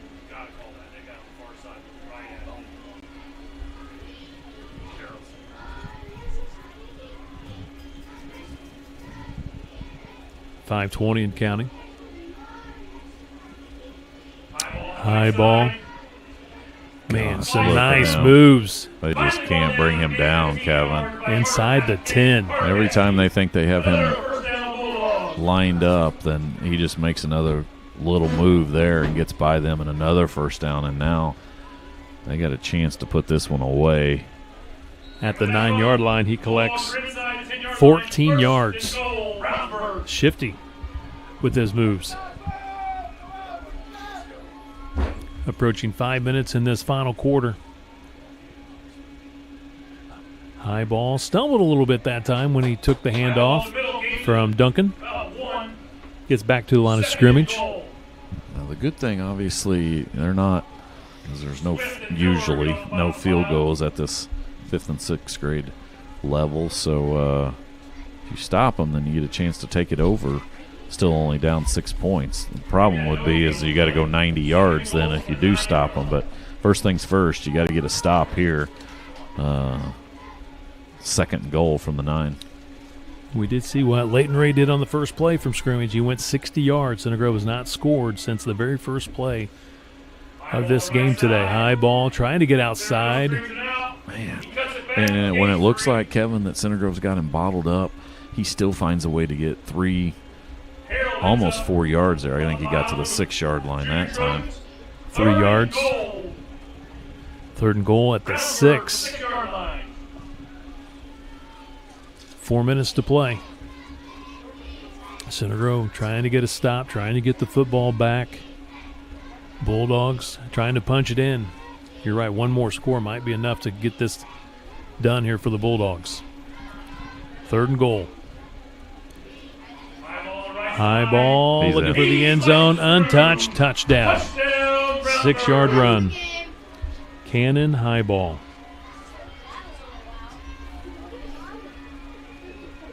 Touchdown number 3 for high ball, 2 via the ground and right there, and 1 via the screen pass. And I would say, yeah, between high ball and their punter. Yeah. Is it Bennett Schmidt? They've been really good today, and their defense, of course, has been also very, very good. Yeah, I mean, we talked about Mosley the entire game. Mosley and Kaminsky and McFarland. High ball. That time they stuff him. So it's going to stay 19-7. Brownsburg. 3:39 left to play. But you're 2 scores away, Kevin, and you only got 3.5 minutes left. Obviously, you still got all 3 timeouts, but yeah, you need to score and score quickly here. We do have a couple of player profiles remaining here for CG. Get to those here. While we got a break in the action. Number 93, Carter Downing. He goes to Sugar Grove Elementary. He says, best part about football is I get pancakes. His favorite Trojan is CJ, I think he's talking about Oscar Sloan and also CJ Cyphries, yes. So the quarterback and offensive lineman. And he says here, big highlight, last year on Pro Bowl, he said he had 15 tackles. Wow. I love my coaches and my teammates. It's always interesting when they write their own player profiles, trying to read the writing. Yes. Oh, another nice kickoff here for the junior Bulldogs. Ray gets it to the 50. Good return. Man, I just watched that, Kevin, and I think, man, you put him in open space like that on a punt return or something like that when you got at least 5 linemen that are on that punt team. A lot of opportunities there. Right there, he gets it back to the 50-yard line, but once again, Center Grove has got to go quickly here. Clock's already, or should start, I believe. Hasn't yet. 3:36, you're right, left to play. Football at the Trojan 49. Brownsburg 19, Center Grove 7. Down the middle of the field, Skelton led him too much, incomplete pass. Bowen Hobbs back there on the coverage for Brownsburg. Our final player profile, Owen Miller, 97 for CG, goes to Center Grove Middle School North. He says, I love making those big hits and making big plays. James Schott, his favorite Trojan of all time. He said in second grade we went undefeated and won the Super Bowl. On a Super Bowl team, our running back, Leighton Ray, was on my team. Dumps it off to Hayden Winkler. Yeah, and he's going to lose yardage. That one's better. You just throw that one away because you lost yards and that clock's going to keep running. But a nice play there by number 2. Once again, Canaan Highball makes the play now defensively. That young man has had a unbelievable game for Brownsburg. Loss of 6 yards, third and very, very long here for the Trojans. It says 3rd and 16 on the scoreboard. 3 minutes to play in this ball game. Noblesville won that first contest 20-7 over Avon, so the Grinders will host the championship next Saturday.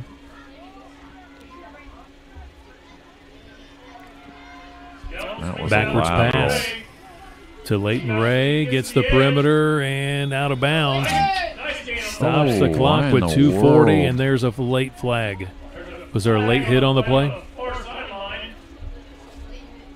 Personal foul. I don't know who he's. I don't know why he wasn't out of bounds to start out with, and then the personal foul on somebody here. I thought he was out of bounds, but you're right. Maybe he didn't quite make it. Maybe his knee was in bounds. They're saying march He's back. calling a personal foul on Center Grove, and there was nobody else over there.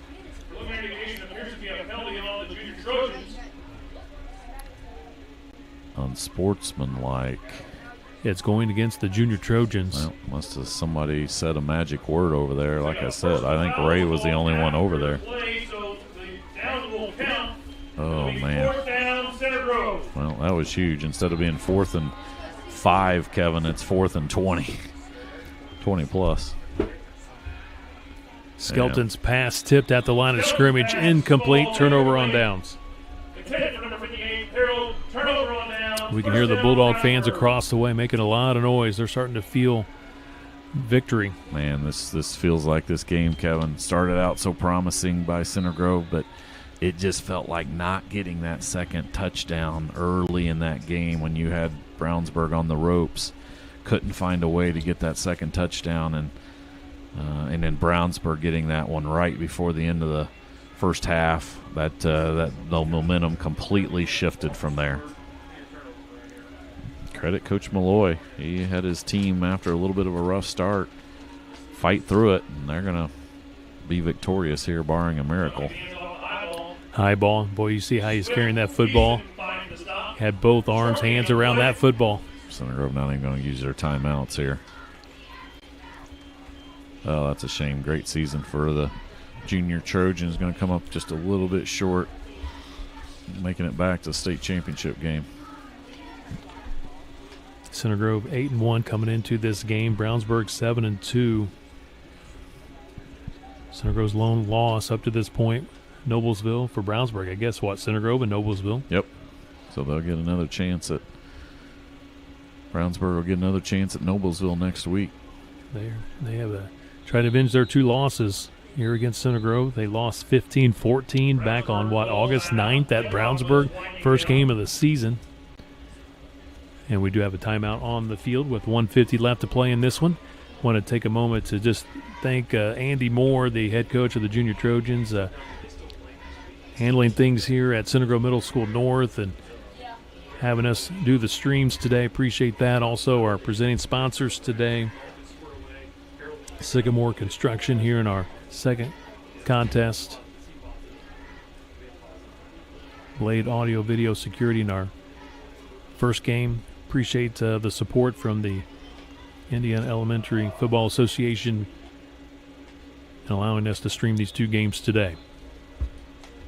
Also, hey, a shout out to the fans out there today, the moms, the dads, and all the fans are, out there in the elements with the rain, the wind, the cold. So completely shout different, out to the fans. From 24 hours ago, Kevin, when these games were supposed to be played before the storms rolled through. So had to get the winter coats back out for today, but yep, they've showed out strong.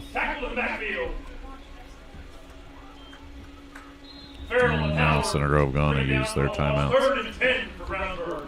Losing some yardage there. I'll bring up third. And looks like 10 yards. Stops the clock with 1:44 to play.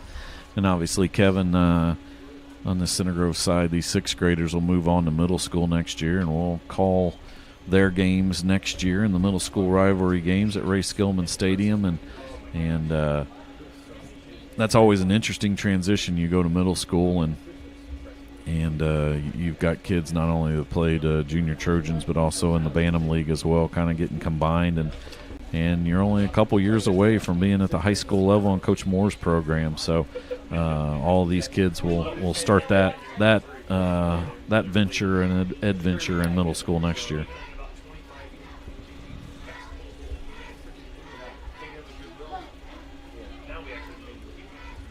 Also, a big thank you to Joe Higginson, the athletic director here at Center Grove Middle School North, for the opportunity to play here in this great venue. Field, for the most part, has held up. Really good conditions. High ball, far side of the field. Picks up a few yards. Another timeout called by Center Grove. Stops the clock with 1:37. It'll be 4th and long here for the junior Bulldogs. Well, and if I'm Brownsburg, I wouldn't even mess with the punting. I just run the ball straight ahead, Kevin, because you've got, even though Schmidt has been fantastic today. Yes, he's been a weapon. There's so many more things that can go wrong. They block it and they pick it up and go run it in, and then Center Grove's only a touchdown down and can try an onside kick. So I would just run it with Mr. Highball and then turn it back over to Center Grove's offense if you don't make it. Our Game 2 sponsor, Sycamore Construction. Sycamore Construction, your local family-owned contractor with more than 50 years of experience, from custom concrete to remodels, roofing, and new homes. They do it all. Call 317-446-4914 or online at sycamoreconstructionllc.com. Sycamore Construction, empowering your success. 4th and 9 here for Brownsburg. You're right, going right back to high ball. He's going to be stopped. So the Trojans will have it with about 90 seconds left in this one. That'll be short of the line of game. Turnover on downs. And the junior Trojans will take over 1st and 10. Well, you need a home run here again. You got the first play from scrimmage offensively, and since then just haven't been able to get that second one, Kevin. But you need a home run quickly here and then try to get the onside kick. But, man, that Brownsburg defense has been so good, Kevin, since that first play of the game.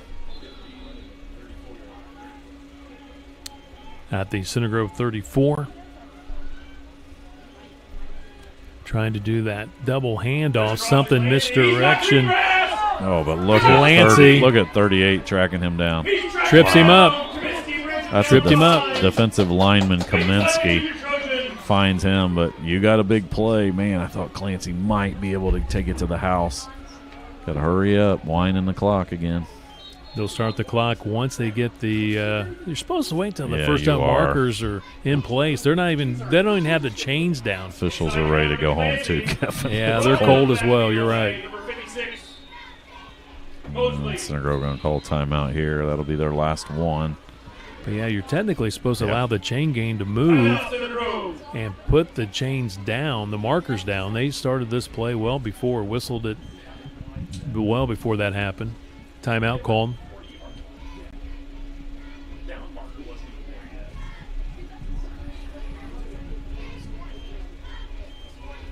Looks like the football's at the 27. Lost 1 yard on that play.